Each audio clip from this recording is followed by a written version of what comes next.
Left side जाएंगे,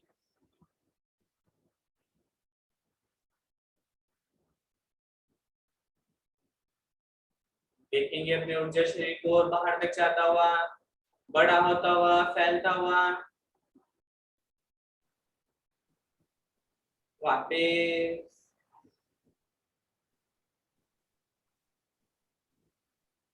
दोनों side,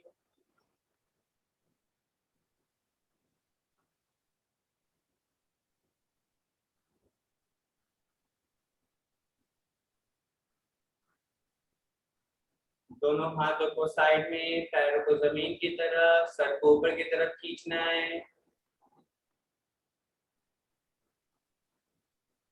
ऊर्जा शरीर को महसूस करेंगे, शरीर से बाहर तक और बाहर, बड़ा होता हुआ और बाहर फैलता हुआ।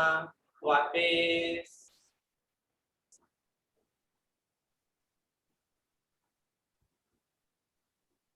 दोनों हाथ आगे की तरफ, जैसे समुद्र में हम खड़े हों और आगे डाइव मार दें।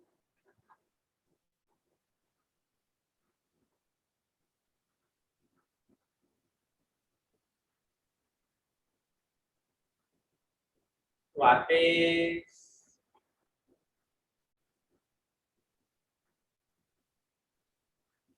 दोनों हाथ साइड में नीचे की तरफ, और भाव करना है जैसे हमारा ऊर्जा शरीर पृथ्वी के अंदर और गहरे जा रहा है।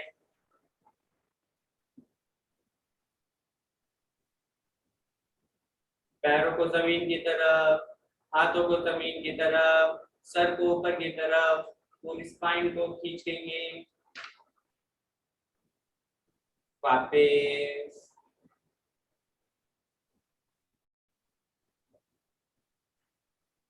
अब दोनों हाथ पीछे की तरफ, जैसे किसी पर्वत को अपने हाथों पर उठा लिया हो।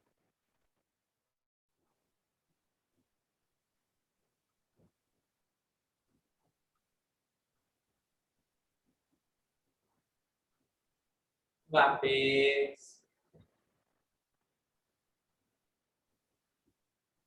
दोनों हाथ सामने की तरफ, जैसे किसी पहाड़ की चोटी पे खड़े होकर दोनों हाथ सामने की तरफ, और ऊर्जा शरीर बाहर महसूस करें और बड़ा हो रहा है, बाहर की तरफ फैल रहा है।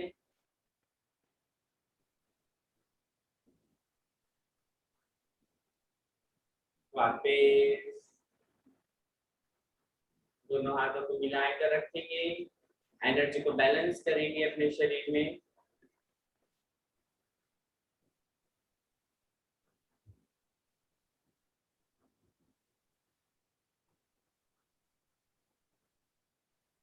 और अब हम यहाँ से करेंगे कॉस्मिक एनर्जी एब्जॉर्बिंग टेक्निक। जिनको मालूम है वो कोशिश करें, आंखें बंद रखिए, बस सुने। तो दोनों हाथ हथेलियां ऊपर की तरफ, और ऊपर से एनर्जी को बरसता महसूस कर रहे हैं अपने हथेलियों पर, और ऊपर क्राउन चक्र से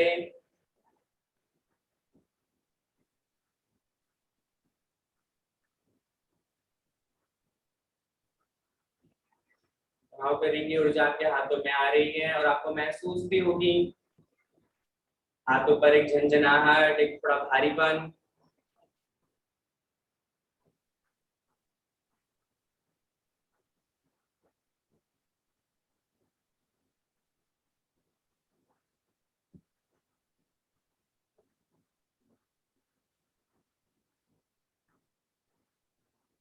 और धीरे से दोनों हाथों को पृथ्वी की तरफ करें, हथेलियां जमीन की तरफ, और सारी ऊर्जा पृथ्वी को दे देनी है।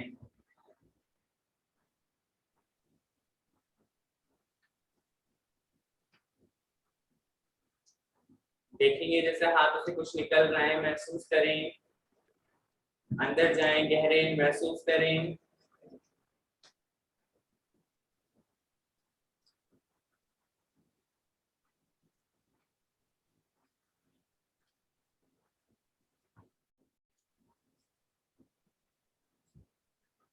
दोनों हाथों को वापस मिलाएं।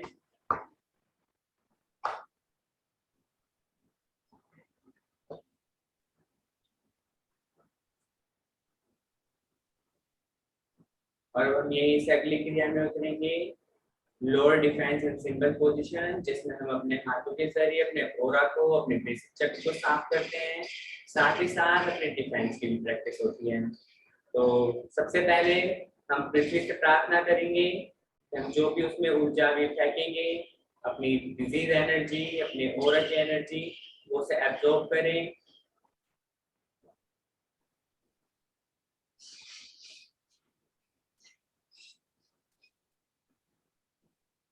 करेंगे lower defence in simple position. श्वास भरें, श्वास छोड़ते हुए अपने ओरा को साफ करते हुए बेसिक चक्र को अपने वहां से सारी एनर्जी को कलेक्ट करें और पृथ्वी में दे दें। श्वास भरे दूसरे हाथ से, श्वास छोड़ते हुए अपने ओरा को साफ करें, बेसिक चक्र को महसूस करते हुए उसकी सारी एनर्जी को, डिजीज एनर्जी पृथ्वी में दे दें। बेसिक चक्र की कौन सी एनर्जी? इनसिक्योरिटी, अटैचमेंट,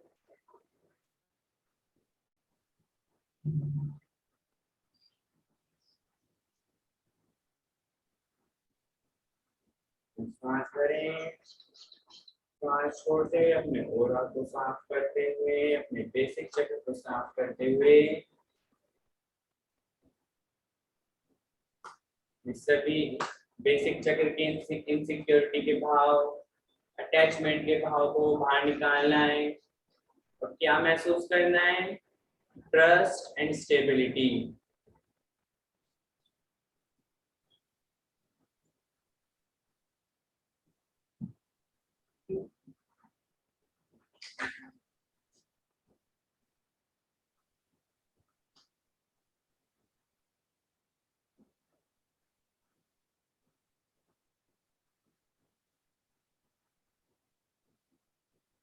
कंटिन्यू करते जाएंगे और ध्यान अपना सारा ऊर्जा के ऊपर, ऊर्जा के साथ एक होने की कोशिश करें।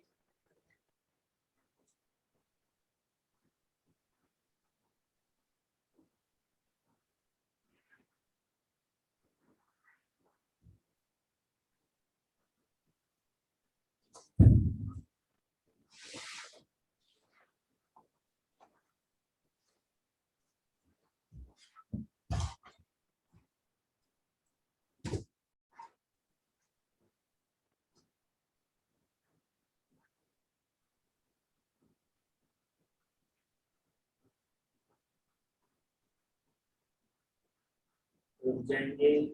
अब यहीं से हम अगले फंडामेंटल की तरफ करेंगे, simple lower attack in simple position.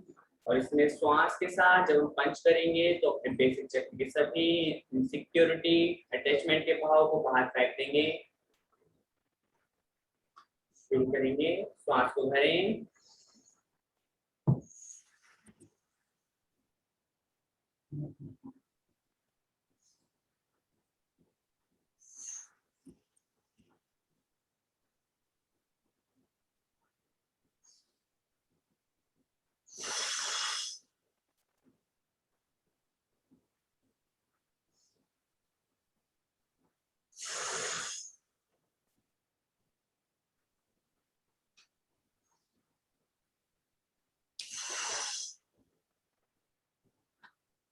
वहां तक पहुंचने की कोशिश करें, अपने अटैचमेंट को महसूस करें, अटैचमेंट के सभी भाव को हम रिलीज कर रहे हैं, अपनी इनसिक्योरिटीज।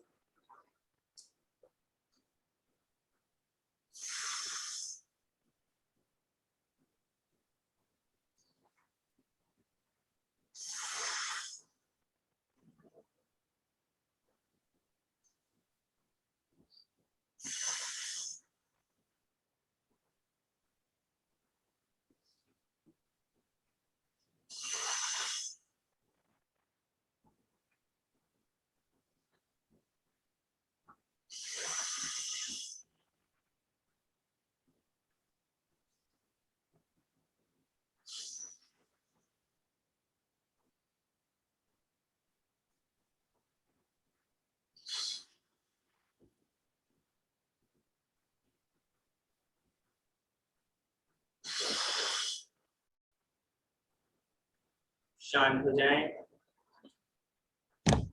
इसे हम अगले अगले fundamental lower defence simple attack, lower defence lower attack in simple position. एक हाथ से अपने ओरा को, अपने बेसिक चक्रों को साफ करते ही करेंगे और दूसरे हाथ से पंच के द्वारा सभी एनर्जी को बाहर फेंकेंगे। डिफेंस प्लस एनर्जी, बेसिक चक्र की सभी नेगेटिव एनर्जी, हमारे इनसिक्योरिटी और अटैचमेंट के इमोशंस को बाहर करना है। शुरू करें। श्वास को छोड़ते हुए पहले अपने बेसिक चक्र को, अपने ओरा को साफ करें, फिर दोबारा श्वास भरें, श्वास छोड़ते हुए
शांत हो जाएं, दोनों हाथों को मिलाएं। धन्यवाद है पृथ्वी का, जिसने हमारे सभी उस एनर्जी को एब्जॉर्ब करा अपने अंदर, जो भी हमने बाहर रिलीज करी है।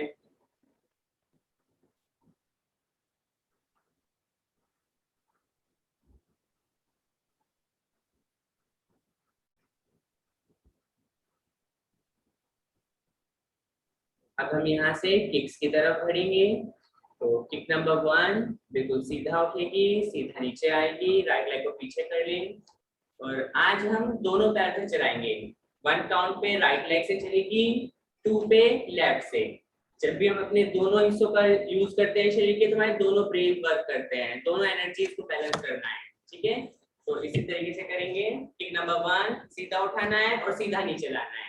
1 2 3 4 5 6 7 8 9 10 1 2 3 4 5 6 7 8 9 10।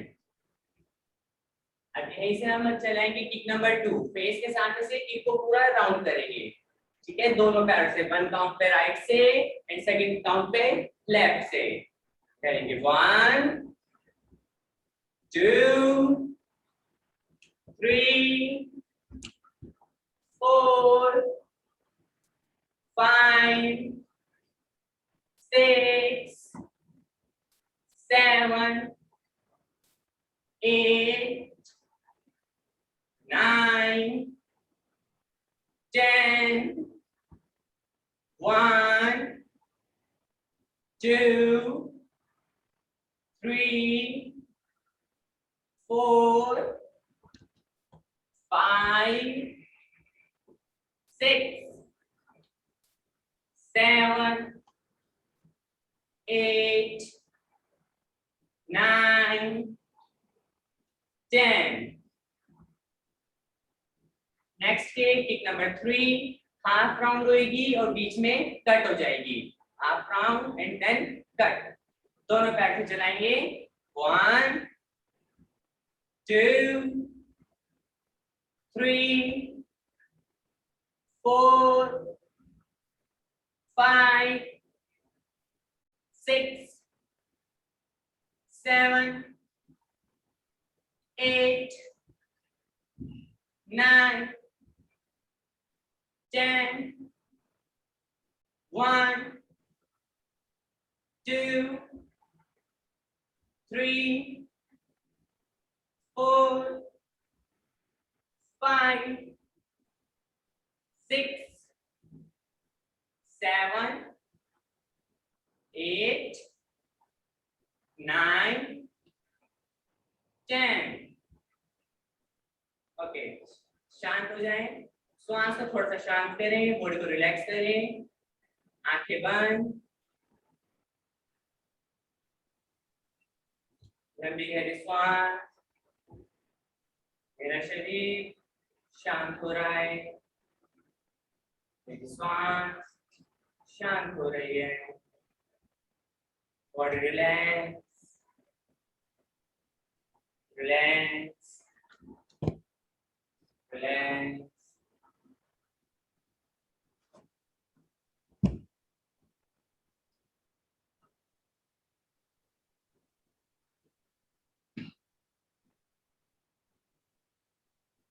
अगेन ओपन योर आईज फिर से राइट लेग पीछे रखेंगे टिक नंबर 4 बाहर से अंदर की तरफ अभी यहाँ से बाहर से ऊपर की और बीच में कटेगी दोनों पैर से चलाएंगे 1 2 3 4 5 6 7 8 9 10 1 2 3 4 5 6 7 8 9 10 नेक्स्ट के टिक नंबर 5 इसको सिर्फ मारना ही नहीं है बैलेंस के साथ उठाना है खोलना है वापस लाना है और रखना है करेंगे साथ में दोनों पैरों से 1 2 3 4 5 6 7 8 9 10 1 2 3 4 5 6 7 8 9 10 नेक्स्ट के टिक नंबर 6 आपको उठानी है साइड से पंजा खींचना है और वापस दोनों लेग से चलानी है एक बार राइट से एक बार लेफ्ट से करेंगे 1 2 3 4 5 6 7 8 9 10 1 2 3 4 5 6 7 8 9 10 अगेन शरीर को ढीला करें श्वास को शांत करें, आंखें बंद।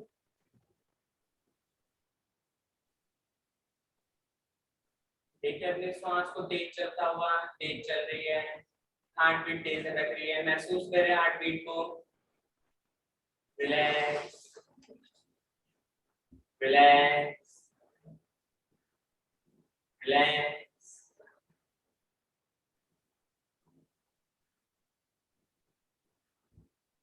हर एक श्वास के साथ थोड़ा और शांत, थोड़ा और शांत, और शांत। और उस एनर्जी को भी फील करना है जो इस टाइम आपके शरीर में बह रही है। तो कंपन आपके शरीर में महसूस हो रहा होगा।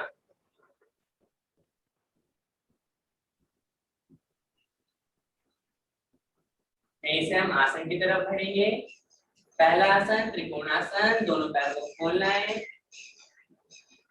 टर्न योर राइट लेग, दोनों हाथ साइड में एंड डाउन। और ऊपर वाले हाथ को देखना है और आंखें बंद करके अपने शरीर के अंदर जाएं। राइट साइड अपने लीवर को, अपनी राइट किडनी को फील करें, पहुंच जाए वहीं पे।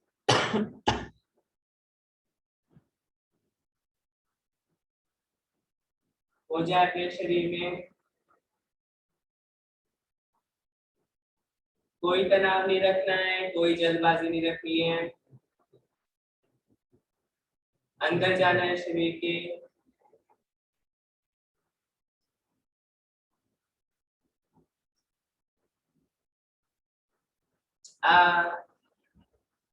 ये से उठ जाए। Opposite side, down,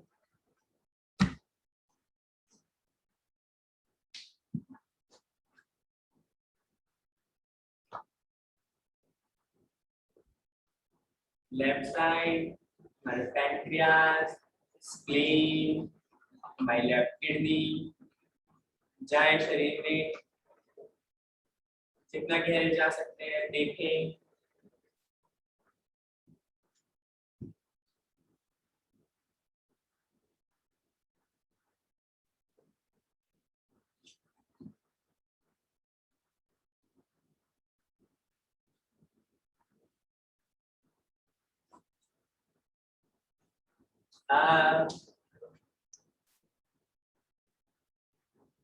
एक एक बार उठ जाएंगे।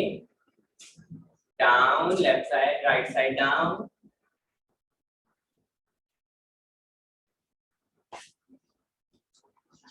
होल्ड। ध्यान अपना शरीर में बढ़ते खिंचाव पर, अपने लीवर पर, राइट किडनी पर देखना है। up, opposite side, down,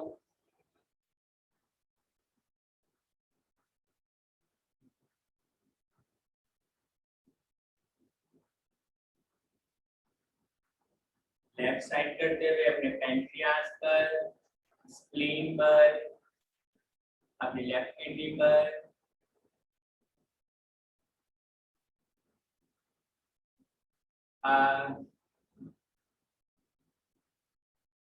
next आसन त्रिकोणासन।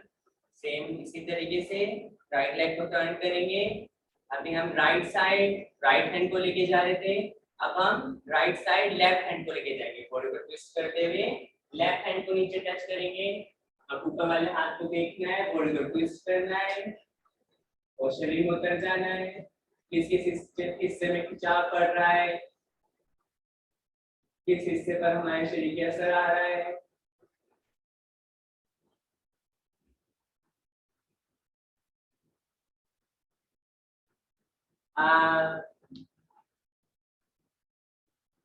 Opposite side. कोई जल्दबाजी नहीं करनी है, कोई जबरदस्ती नहीं करनी है, आराम से प्रेम के साथ।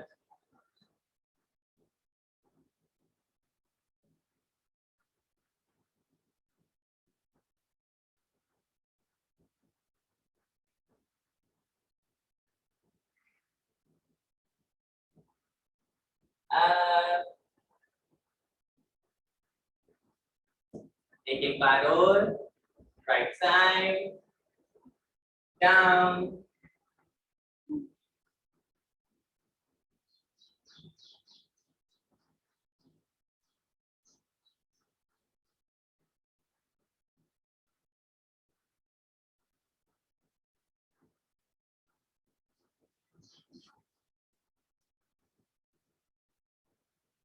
अप, opposite side, down,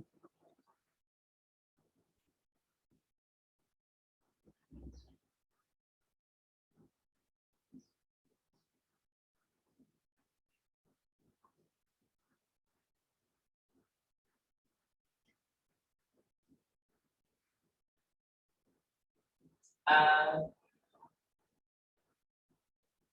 धीरे से नीचे बैठ जाएंगे।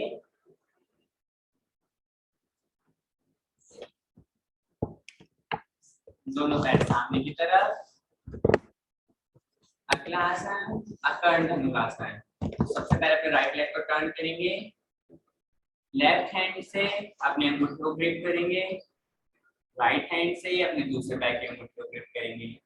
जिनसे ग्रिप नहीं हो पा रहा है वो जितना भी कर सकते हैं यहाँ तक कोशिश करें, और श्वास के साथ इस हाथों से खींचकर अपने कान के पास तक लाना है। और ध्यान क्या रखना है, हमारे शरीर में कुछ नाड़ियां निकलती है, जैसे अंगूठे से कुछ नाड़ियां निकल के हमारे शरीर के कई भागों तक जाती है, तो उन नाड़ियों पे हमें असर डालना है, उनको फील करना है। जैसे कुछ नाड़ियां हमारे कानों से आंखों तक पहुंचते हैं यहाँ से, तो वहां पे उसके इफेक्ट को फील भी करेंगे। तो श्वास भरें, उठाएं,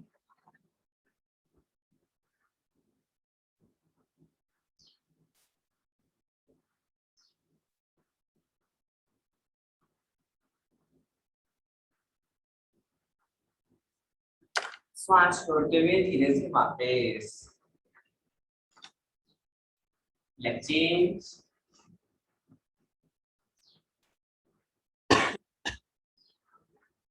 लेफ्ट लेग टर्न करना है तो राइट हैंड से पकड़ना है लेफ्ट लेग के अंगूठे को, और लेफ्ट हैंड से पकड़ना है राइट लेग के अंगूठे को।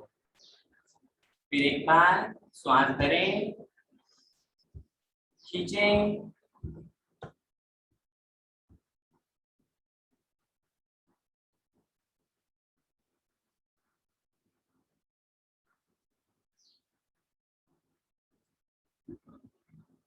श्वास छोड़ते हुए धीरे से वापस। दोनों पैर सामने। अब यहाँ से अगला आसन करेंगे पद्मासन। तो सबसे पहले अपने राइट लेग को टर्न करना है, लेफ्ट लेग के ऊपर रखना है और नीज को थोड़ा थोड़ा मूवमेंट देना है।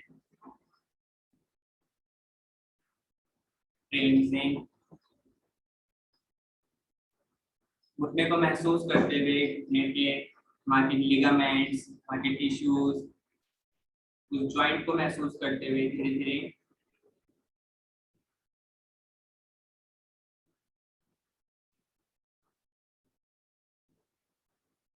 अब धीरे से अपोजिट लेग को टर्न करेंगे, और जहां तक भी आप कर पाए, किसी से यहाँ तक होता है तो यहीं पे होल्ड करेंगे, यहाँ तक होता है यहीं पे होल्ड करेंगे, ताकि जो पूरा रख पाए। आसन को बनाना है और आंखें बंद करके अंदर जाना है।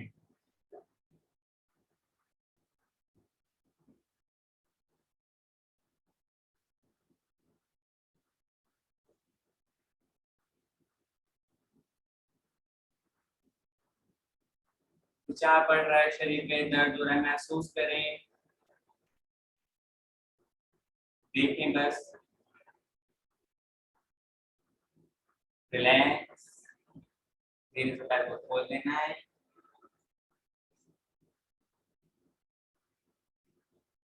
अब लेफ्ट लेग को रखेंगे ऊपर, पहले नी को मूवमेंट करेंगे प्यार के साथ, प्रेम से, बिल्कुल वहाँ के लिगामेंट्स को फील करें, टिश्यूज को, वहाँ के जुड़ाव को महसूस करें।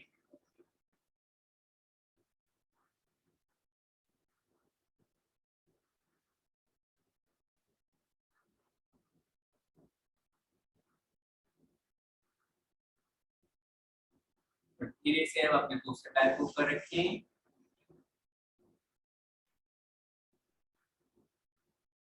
आंखें बंद करके अंदर जाने की कोशिश करें। दर्द हो रहा है, खिंचाव पड़ रहा है, बस देखते जाएं कि हाँ दर्द हो रहा है, शरीर को हो रहा है।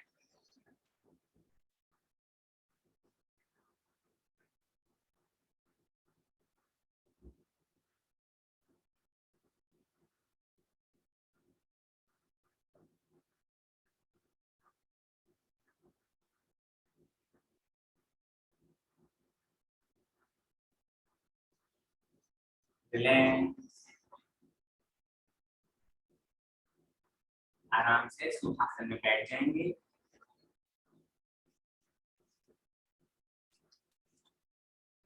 अब यहाँ से हम प्राणायाम की ओर बढ़ेंगे। हमारा पहला प्राणायाम भस्त्रिका प्राणायाम। तो सभी लोग पंच बना लें, या फिर जिनको वायु मुद्रा पता है, फर्स्ट फिंगर थंब के एंड में, बाकी तीनों उंगलियां सीधी, तो वायु मुद्रा लगाएं और आंखें बंद करनी है।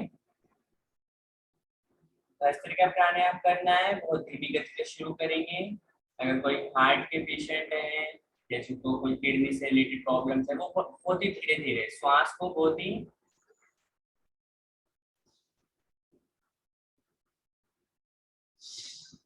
धीमे धीमे करेंगे।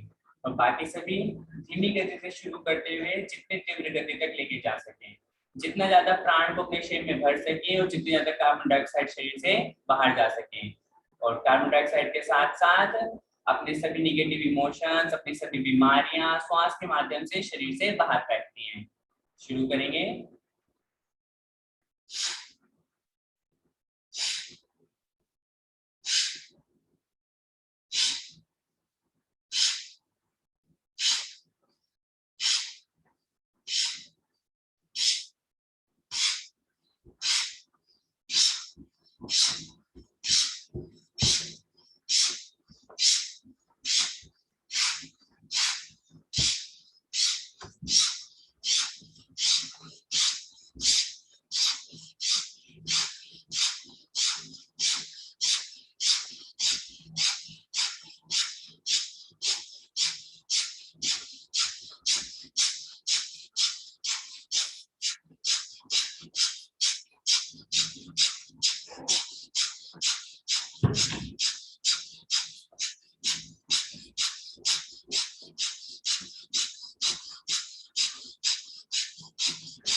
रुकना नहीं है, करते जाएंगे करते जाएंगे। प्राण को ज्यादा से ज्यादा अपने शरीर में भर लेंगे। एक एक सेल्स में अपने प्राण को भर लें, पूरे मस्तिष्क में एक एक न्यूरॉन में प्राण को भर लें।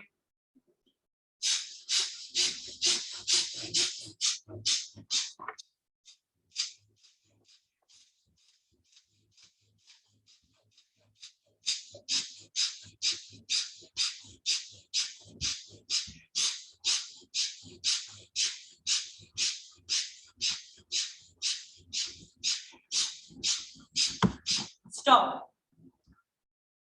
और शरीर को स्थिर कर दे एकदम।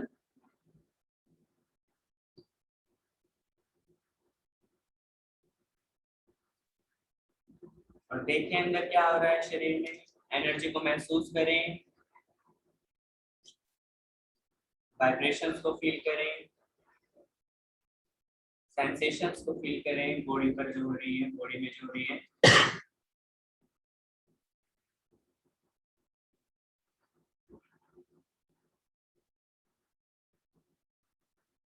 जाए ज्यादा से ज्यादा गहरे अपने शरीर में।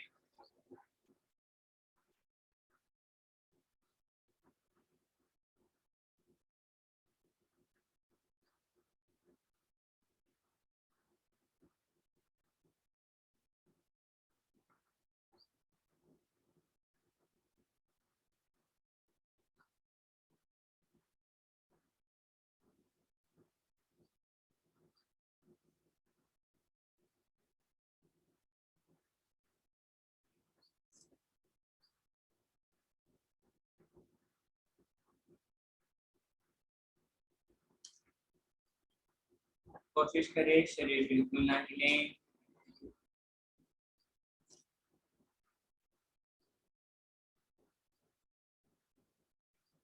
अपने शरीर में जाए ज्यादा से ज्यादा गहरे।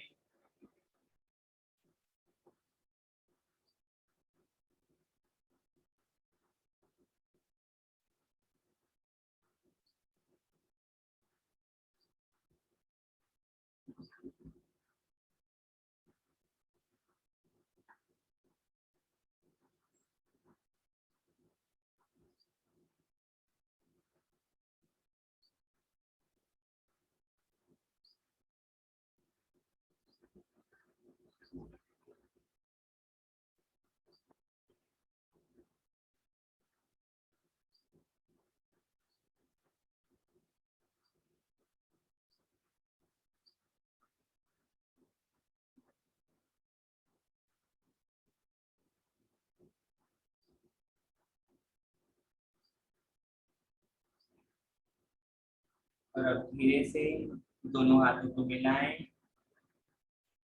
धन्यवाद देना है परमात्मा का अपने आज के दिन के लिए, आज की सुबह के लिए। हमें एक दिन और मिला है इस पृथ्वी ग्रह पर, एक दिन का जीवन और मिला है, पर धन्यवाद। धन्यवाद देना है पूरे अस्तित्व का।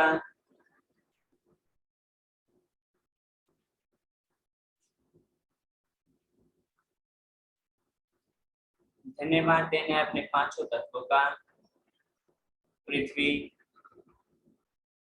अग्नि, जल, वायु, आकाश।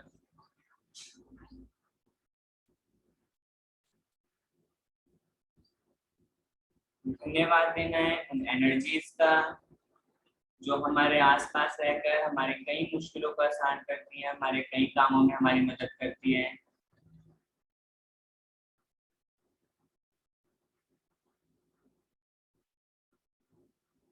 धन्यवाद देना अपने शरीर का। हमारा शरीर हमारे साथ हमेशा साथ रहता है, हर चीज में साथ देता है।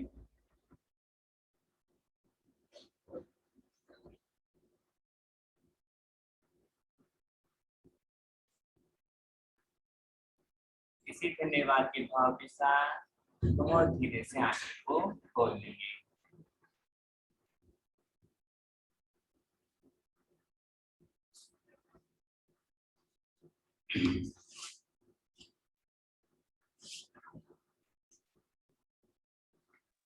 आज का हमारा कोचिंग का ये वाला सेशन यही तक था। अब मैं स्वामी जी से कहूंगा कि वो आगे का संभालें। बहुत बहुत धन्यवाद पार्थ, एक गहरे सत्र में हम सभी को ले जाने के लिए बहुत आभार पूरी योजिमा टीम का, क्योंकि अंकित हैं, राम है और बहुत सारे लोग हैं, सभी के प्रति कृतज्ञता। गीता मैडम से अनुरोध है कि वो सत्र के आगे के चरण के संचालन के संबंध में आवश्यक निर्देश दें। गीता मैडम। नमस्कार, धन्यवाद पार्थ। फिर एक सुंदर सत्र के लिए, फिर एक अच्छे सत्र के लिए। और अब हम आगे चल रहे हैं आज की वीडियो क्लिपिंग के लिए, जो हमें ओशो हेल्थ टेम्पल सहारनपुर से मिली है। तो आज की वीडियो क्लिप है पार्थ द्वारा परफॉर्म किए गए 12 एडवांस योगा पोजेस के बारे में।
तो तू कहता कागज की लेखी, मैं कहता आंखें की देखी।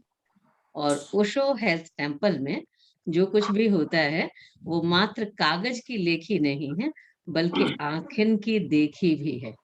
तो अब इस आंखें की देखी को हमारे जीवन में हिस्सा कैसे मिल सकता है, या हमारे जीवन का अंग कैसे बन सकता है, इसलिए परामर्श सत्र के लिए बहुत ही प्रेम के साथ, बहुत सम्मान के साथ में मैं आमंत्रित करना चाहूंगी ओजिमा के फाउंडर उमेश रोहित जी को। उमेश जी, बहुत बहुत स्वागत है। नमस्ते मैम। नमस्ते। नमस्ते ओजिमा। डॉक्टर जी, सभी बच्चों को नमन, जो भारत का स्वर्णिम भविष्य योग के माध्यम से लिखने जा रहे हैं। तो बच्चों, ओजिमा अनुवाद। तो पिछले सत्र में अभी प्राण थ्योरी चल रही है। ओजिमा में जो कोर्सेज कराया जा रहा है, बेसिक कोर्स है ये। बेसिक के बाद ही ओजिमा में साधनाएं शुरू होती हैं और चक्राज की साधनाएं होती हैं, मूलाधार से लेके सहस्त्रार तक। तो पिछली बार प्राण ऊर्जा के विषय में थोड़ा सा जानकारी देने की कोशिश की थी कि बच्चों को पता हो कि प्राण आखिर में है क्या, जो हमारा पूरा जीवन संचालित होता है, पूरी पृथ्वी पर जो जीवन संचालित हो रहा है प्राण शक्ति के माध्यम से हो रहा है। इसको थोड़ा सा आगे बढ़ा रहे हैं। 31 नंबर पे जो पर्सन है बच्चों ओजिमा में, ये पूरा कोर्स है। जब आपको टेस्ट देना होगा, जो बाहर के बच्चे हैं, इसमें जो पहले लेवल के लिए तैयारी होती है, उसमें ये सारे पर्सन पूछे जाते हैं और प्रैक्टिकल रूप में उस व्यक्ति के जीवन में वो होने चाहिए। तो इसमें अगला पर्सन है बच्चों चक्रों की परिभाषा। ये चक्रों के विषय में हमने सुना ही होगा, जो भी योग के विषय में थोड़ा भी जानते हैं। तो चक्रों का, उसको चक्रों की बात आनी जरूरी हो जाती है। और जो नए बच्चों ध्यान से समझेंगे इसको, पहले अगर पेन कॉपी हो तो परिभाषा लिख ले आप, फिर मैं उसको डिफाइन करने की कोशिश करूंगा। है वो है बच्चों, हमारे शरीर में शुद्ध प्राण ऊर्जा को अस्तित्व से खींचने व अशुद्ध प्राण ऊर्जा को बाहर फेंकने के जो ऊर्जा केंद्र बने हुए हैं, उन्हें चक्र कहते हैं। फिर एक बार देखो बच्चों, हमारे शरीर में शुद्ध प्राण ऊर्जा को अस्तित्व से, ये पूरा जो अस्तित्व है ना, पूरे अस्तित्व से खींचने, ये जो ऊर्जा केंद्र बने हुए हैं, एनर्जी के केंद्र बने हुए, सेंटर बने हुए हैं, उनको चक्र कहते हैं, है ना बच्चों? समझ में आ रहा है ना? समझ में आ रहा है? देखो ये तस्वीर भी देखो आप, ये तस्वीर कुप्पी टाइप, जैसे कटोरी होती है ना, ऐसे चक्र बने हुए हैं। तो बच्चे चक्र होते हैं और इन्हीं से हमारा पूरा ये जो शरीर है संचालित होता है। इस पूरे जगत में चल रहा है, इस पूरे जगत में पूरा कितना काम चल रहा है और ये किस तरह से संचालित हो रहा है हमारा जीवन। तो ये जो चक्र है इनका बड़ा महत्व होता है। वैसे तो शरीर में 114 चक्र बताए हैं योगियों ने, लेकिन ये 7 मुख्य चक्र होते हैं, ठीक है ना? तो नीचे से ऊपर तक आप देख रहे हैं बैकबोन है और सबसे नीचे एक चक्र है, उससे थोड़ा सा एक ऊपर चक्र है, फिर उससे ऊपर, फिर उससे ऊपर, और ये चक्र दोनों तरफ घूम रहे हैं, पीठ की तरफ भी घूम रहे हैं बच्चों और हमारे फ्रंट साइड में भी घूम रहे हैं। अब इनको समझ लेंगे बच्चों आप, है ना? ये समझ लेना अच्छी तरह, फोटो आपने देख लिया ना? तो बच्चों ये समझना है आपको इन चक्रों का महत्व क्या है। तो शरीर की जो आपकी एक तो फिजिकल बॉडी है बच्चों जो आपको दिखती है, एक आपकी प्राण बॉडी है। प्राण बॉडी का ही सबसे ज्यादा महत्व है इस संसार में से आध्यात्म के जगत में प्रवेश करने के लिए। जो महत्वपूर्ण है बच्चों प्राण बॉडी है ना? अभी सभी लोगों के अंदर एक खोज होती है, चाहे किसी व्यक्ति को आप अच्छा कहें या बुरा कहें, या हम किसी भी धर्म का विरोध करें, दूसरे संप्रदाय का विरोध करें।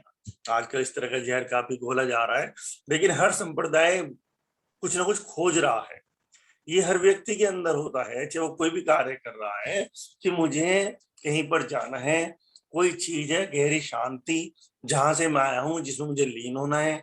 वो अलग अलग तरह से उनमें किसी भी अपने ईश्वर का, अपने देवता का, अपने फरिश्ते के नाम से, किसी भी नाम से उसको जान सकते हैं, लेकिन उसे किसी शक्ति के साथ लीन होना है। ये सभी के अंदर होता है, ठीक है ना? तो वो परम शक्ति से लीन करने में जो सबसे बड़ा जो सहयोगी काम करता है वही प्राण शरीर करता है, ठीक है ना? तो प्राण शरीर को जानना जरूरी है। पिछली बार बताया था पूरा प्राणों का बना होता है। दूसरी बॉडी है आपकी, इस बॉडी के बाहर भी होता है, अंदर भी होता है। तो इसी में बिल्कुल बीचों बीच ये चक्र होते हैं। ये चक्र क्या काम करते हैं बच्चों? ये चक्र हमेशा आप देखें क्लॉकवाइज और एंटी क्लॉकवाइज घूमते रहते हैं। अभी तो आपको खाली फिजिकल बॉडी ही महसूस होती है, लेकिन जो लोग ध्यान में जाते हैं, गहरे ध्यान में जाते हैं, उनको महसूस होता है कोई चीज नाभि के आसपास ऐसे घूम रही है, फिर वो एंटी क्लॉकवाइज घूम रही है, कभी ऐसे घूमती है, कभी ऐसे घूमती है, कभी ऐसे घूमती है। एनर्जी इसमें ऐसे घूमती रहती है। जैसे जो हमारे यहाँ से आया ना 8 का बड़ा महत्व है, 2008 और इतने हजार, 1008 ऐसा लिखा जाता है, और 108 मालाएं। वो 8 का मतलब इस एनर्जी से ही है बच्चों, समझ में आ रहा है ना? तो ऐसे ये नीचे घूमती रहती है, रीढ़ पर भी, हार्ट के पास घूमती रहती है, हमारे कंठ में घूमती रहती है, हमारी दोनों आंखों के बीच में घूमती रहती है। तो इसका काम केवल ये होता है बच्चों, इसको ध्यान से समझना, जब ये एंटी क्लॉकवाइज घूमती है, यानी कि घड़ी की सुई के विपरीत दिशा में घूमती है, तब इसका काम ये होता है कि शरीर में जो भी वेस्टेज आप इकट्ठा हो जाता है, पूरे दिन आप खाते हैं, पीते हैं, तरह तरह की चीजें करते हैं, इतने इमोशंस हैं, आपको कोई दुख दे रहा है, कोई सुख दे रहा है, कहीं पीड़ा हो रही है, कहीं किसी ने आपकी इंसल्ट कर दी, तो वहां पर भी खाने पीने से भी और इमोशन से भी एनर्जी क्रिएट होती रहती है आपके अंदर। जब वो एनर्जी, जो निगेटिव एनर्जी एक्सेस में क्रिएट हो जाती है, तब आप बड़ी बड़ी प्रॉब्लम्स में, बीमारी से संबंधित, शारीरिक मानसिक बीमारी से संबंधित, उसके घेरे में आ जाते हैं। तो इन चक्रों का काम क्या होता है, ये जब एंटी क्लॉकवाइज घूम घूम के उसको बाहर फेंकते रहते हैं, आपको पता नहीं लगता ये अपना काम कर रहे हैं। देखो परमात्मा की कितनी बड़ी व्यवस्था चल रही है।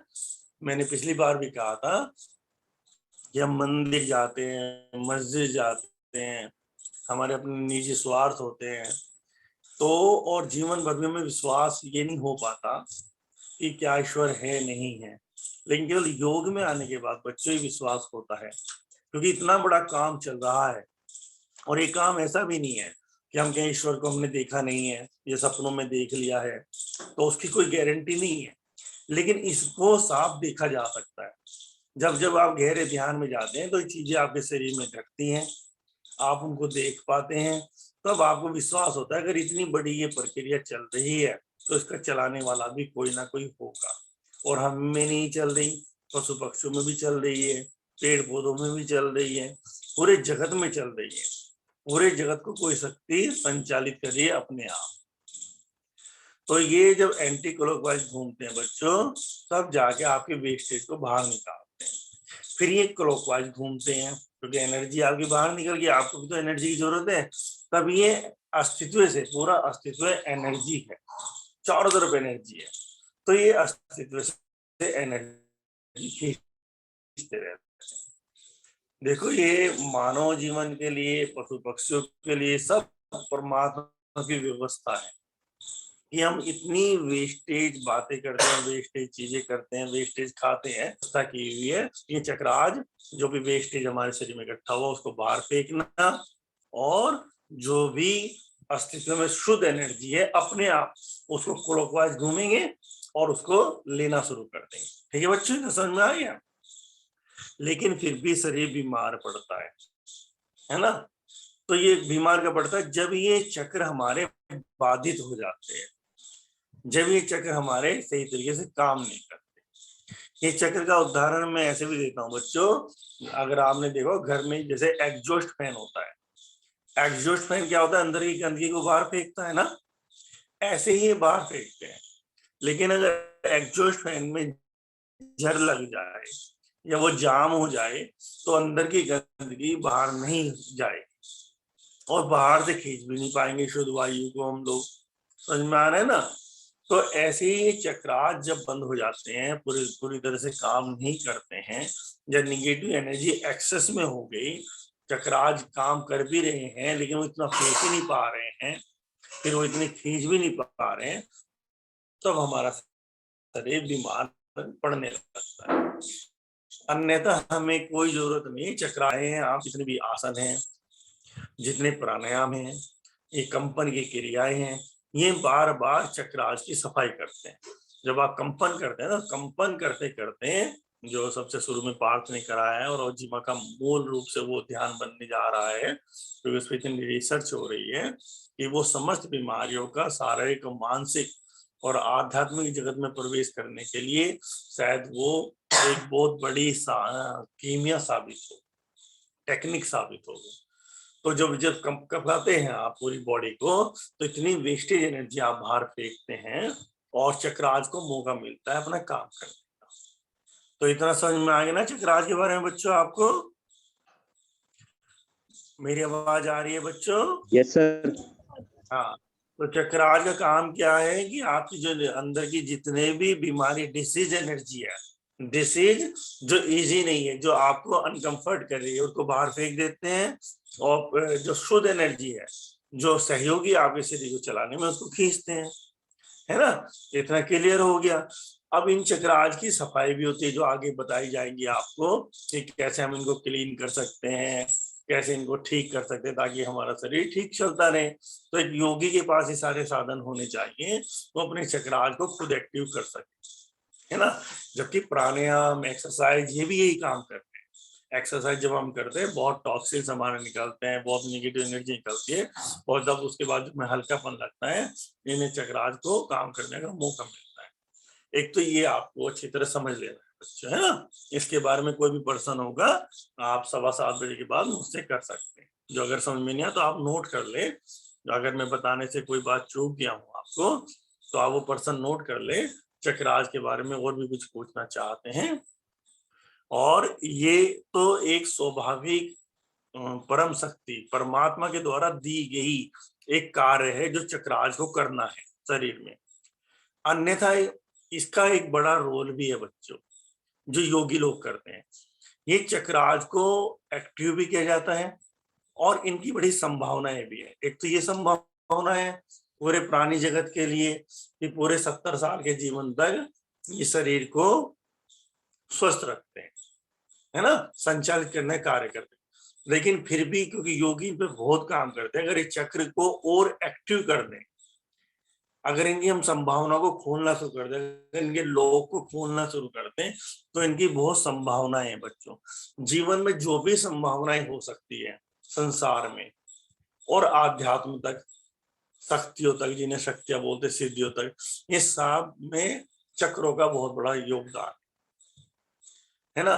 समस्त जितनी भी चीजें आपकी, ये जो भी आपके शरीर में, बच्चों भी समझने की कोशिश करना, फिर बाद में आप प्रश्न कर लेना।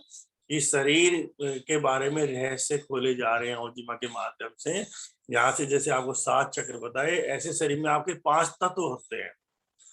जैसे आपने पृथ्वी तत्व है, जल तत्व है, अग्नि तत्व है, वायु तत्व है और आकाश तत्व है। अभी तो आप इनको समझते तत्व हैं और इनका कॉम्बिनेशन से इतना ठीक है, कॉम्बिनेशन से शरीर ठीक चल रहा है आपका। लेकिन इन तत्वों की बहुत संभावनाएं हैं।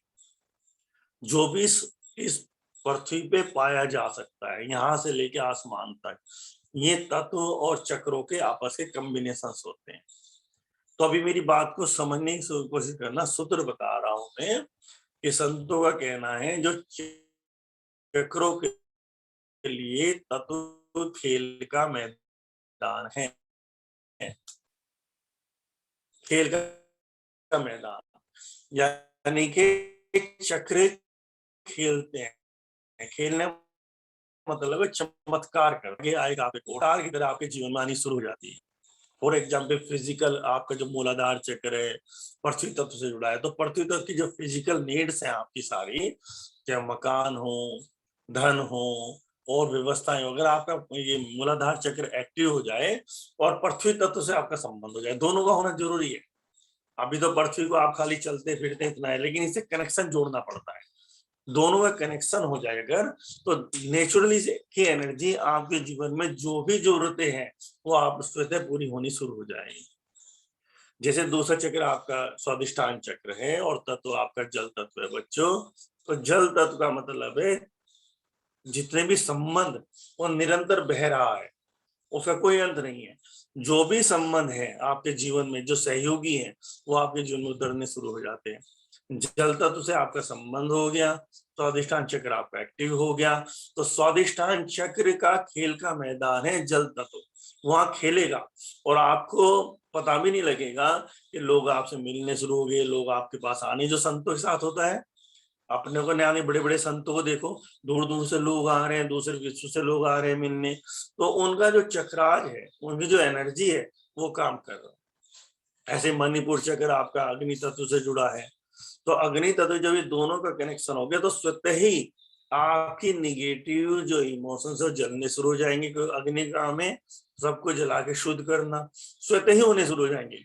और अग्नि तत्व जो भी है इस शरीर के अंदर, मतलब नेतृत्व है, साहस, उस व्यक्ति के अंदर स्वतः वो साहस, जो उसके सामने कोई भी व्यक्ति आए और उसकी एनर्जी बहुत छोटी होनी शुरू हो जाए, तो वो अपने कार्य में कोई बाधा ना आए, या जो भी आए उसके सामने शुद्ध हो जाए, तो ये यहाँ पर मणिपुर चक्र खेलता है अग्नि तत्व के साथ।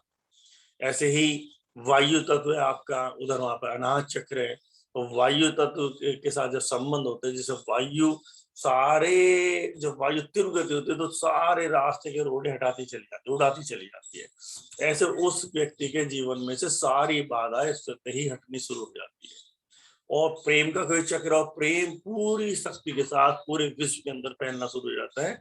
व्यक्ति अपनी जगह ही रहता है और उसका प्रेम कहीं से कहीं तक फैलना शुरू हो जाता है। ऐसे ही आकाश तत्व है बच्चों, यहाँ पे विशुद्धि चक्र है। विशुद्धि चक्र के लिए आकाश खेल का मैदान है। तो यानी आकाश का मतलब है समस्त जो भी आज तक कहा गया, जो कहा जा रहा है, जो कहा जाएगा, इस आकाश में रहता है समस्त। कि हम भगवान शिव के वचन सुनना चाहें, भगवान कृष्ण ने क्या कहा था, मोहम्मद साहब ने क्या कहा था, जीसस ने क्या कहा था, बाद में किताबों ने कुछ भी कह दिया हो, अगर एक्चुअल में उन्होंने क्या कहा था, अगर आप वो पकड़ने चाहते हैं तो ये आकाश तत्व के साथ जब आपका संबंध होता है और स्वादिष्ठा ये विशुद्धि चक्र आपका एक्टिव होता है, तो ये खेलता है उनके साथ और धीरे धीरे वो तरंगे पकड़ने शुरू होते हैं। इसलिए जो संत अचानक किताबों को, शास्त्रों को नकार देते हैं, बहुत सी बार कहीं कहीं पर काट देते हैं, वो केवल ये शक्ति है, वो कह सकते हैं नहीं, चाहे कुरान हो, गीता हो, मैं ये नहीं कह रहा इनमें गलत लिखा हुआ है, मैंने उदाहरण दिया है, तो वो कह देंगे नहीं ये मोहम्मद साहब ने नहीं कहा था, ये भगवान कृष्ण ने नहीं कहा था। भगवान कृष्ण का कहने का अर्थ ये था उस वक्त, ये बाद में किसी ने अपने मनों के हिसाब से इसको बदल दिया है। तो तभी जब ये विशुद्धि चक्र आपका एक्टिव हो जाता है बच्चों, और आकाश तत्व के साथ कनेक्शन होता है। अब ये बातें आपको क्यों बताई जा रही, ये बातें आपको क्यों बताई जा रही है? बातें बताई जा रही है कितना काम हमें यहाँ पे करना है और किन कामों में हमें डाल दिया जाता है, केवल ये बताने का उद्देश्य है। कितना तो हमें करना है, कितना एक योगी के लिए आसान है किसी भी चीज को करना, और कितना तब उसे अंदर करना है। और हमें किन चीजों में डाल दिया जाता है कि हमें एक मकान बनाना है, हमें इतना पैसा, इतनी गाड़ी, इतने लोग हमें सलूट करने वाले चाहिए, हमें ऐसी पोस्ट पे होनी चाहिए, हमें दूसरों को पीछे हटाना है, दूसरों की टांगों को खींचना है। बस केवल इन चीजों में चारों तरफ से हमें डाल देता है, और हमारे 70 साल इसी खींचतान में, आगे बढ़ के तुम खुश हो रहे, पीछे हट के तुम रो रहे। और लेकिन हमें काम कितना करना है इस पृथ्वी पर आकर, ये केवल योग खोलता है। तो इसलिए बातें बच्चों, तुम छोटे छोटे हो, कोई 8 साल का बच्चा ही बैठा है, कोई 12 साल का, कोई 14 साल का, तो केवल आपको बीच रूप में डाली जा रही। और छोटा बच्चा, अभिभावक यहाँ बैठे हो, अगर छोटे बच्चों छोटा ना समझे, जो छोटा बच्चा है उसका मन उतना ही शार्प है, उतना ही गहराई से उस बात को ले सकता है, उतनी अपने जीवन में आने को उन चीजों को खोजेगा और साबित भी करेगा, कर भी सकता है। तो ये इस तरह की जब व्यवस्थाएं हो, तो बच्चों को आप खाली ये ना सोचें, जब इस तरह की बातें हो रही हो तो बच्चों को जरूर उसमें इन्वॉल्व करें, है ना, क्योंकि जीवन का कोई और सार नहीं है। अगर यहाँ बड़े लोग बैठे हो, अभिभावक बैठे हो, अपने जीवन में उतार के सब लोग देख सकते हैं।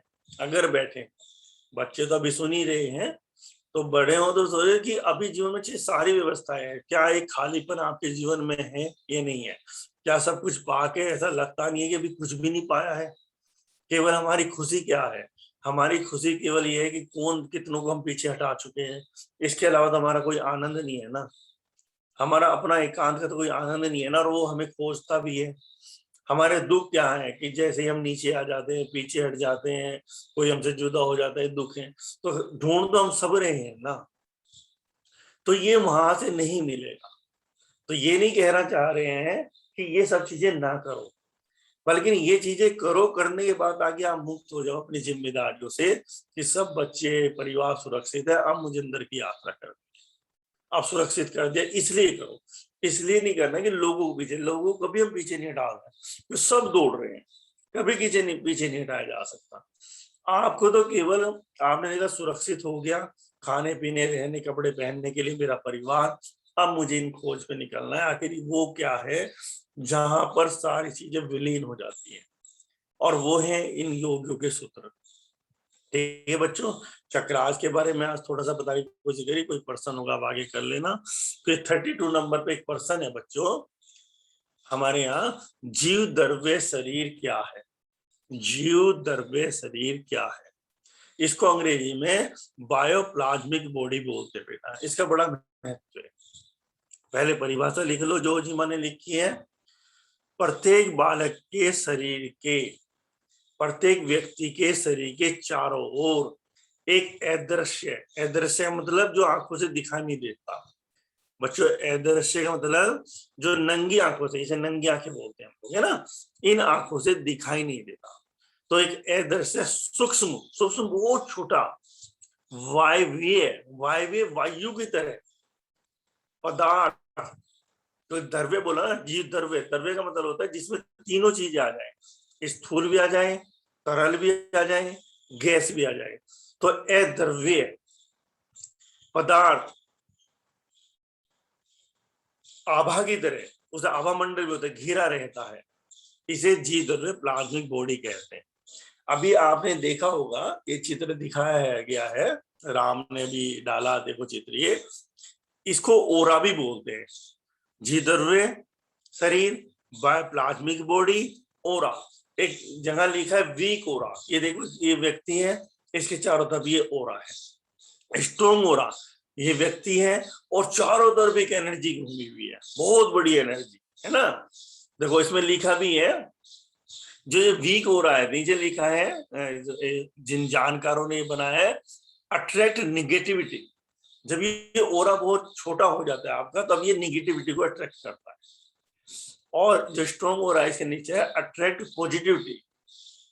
तो जो इतनी सकारात्मक चीजें आपके जीवन में सहयोगी हैं, ये इनको अट्रैक्ट करता है। देख लेना अच्छी तरह आपने, अच्छी तरह बच्चों, तो अब आप इसको समझ लिया है ना। तो जीव द्रव्य बायोप्लाज्मिक बॉडी आपने समझ ली क्या होती है, वो ये होती है ना बच्चों। तो हमारे शरीर के चारों तरफ सूक्ष्म वायु भी है, वायु के आकार का एक पदार्थ होता है जिसे हमारा ओरा बोला जाता है, इसे बायोप्लाज्मिक बॉडी कहते हैं। ये आपको याद करना है और समझना भी है, ये हमारे सबके चारों तरफ होती है। फिर अगला पर्सन ओजिमा में आता है बच्चों को तैयार करने के लिए, जीव द्रव्य शरीर या बायोप्लाज्मिक बॉडी का कार्य क्या है।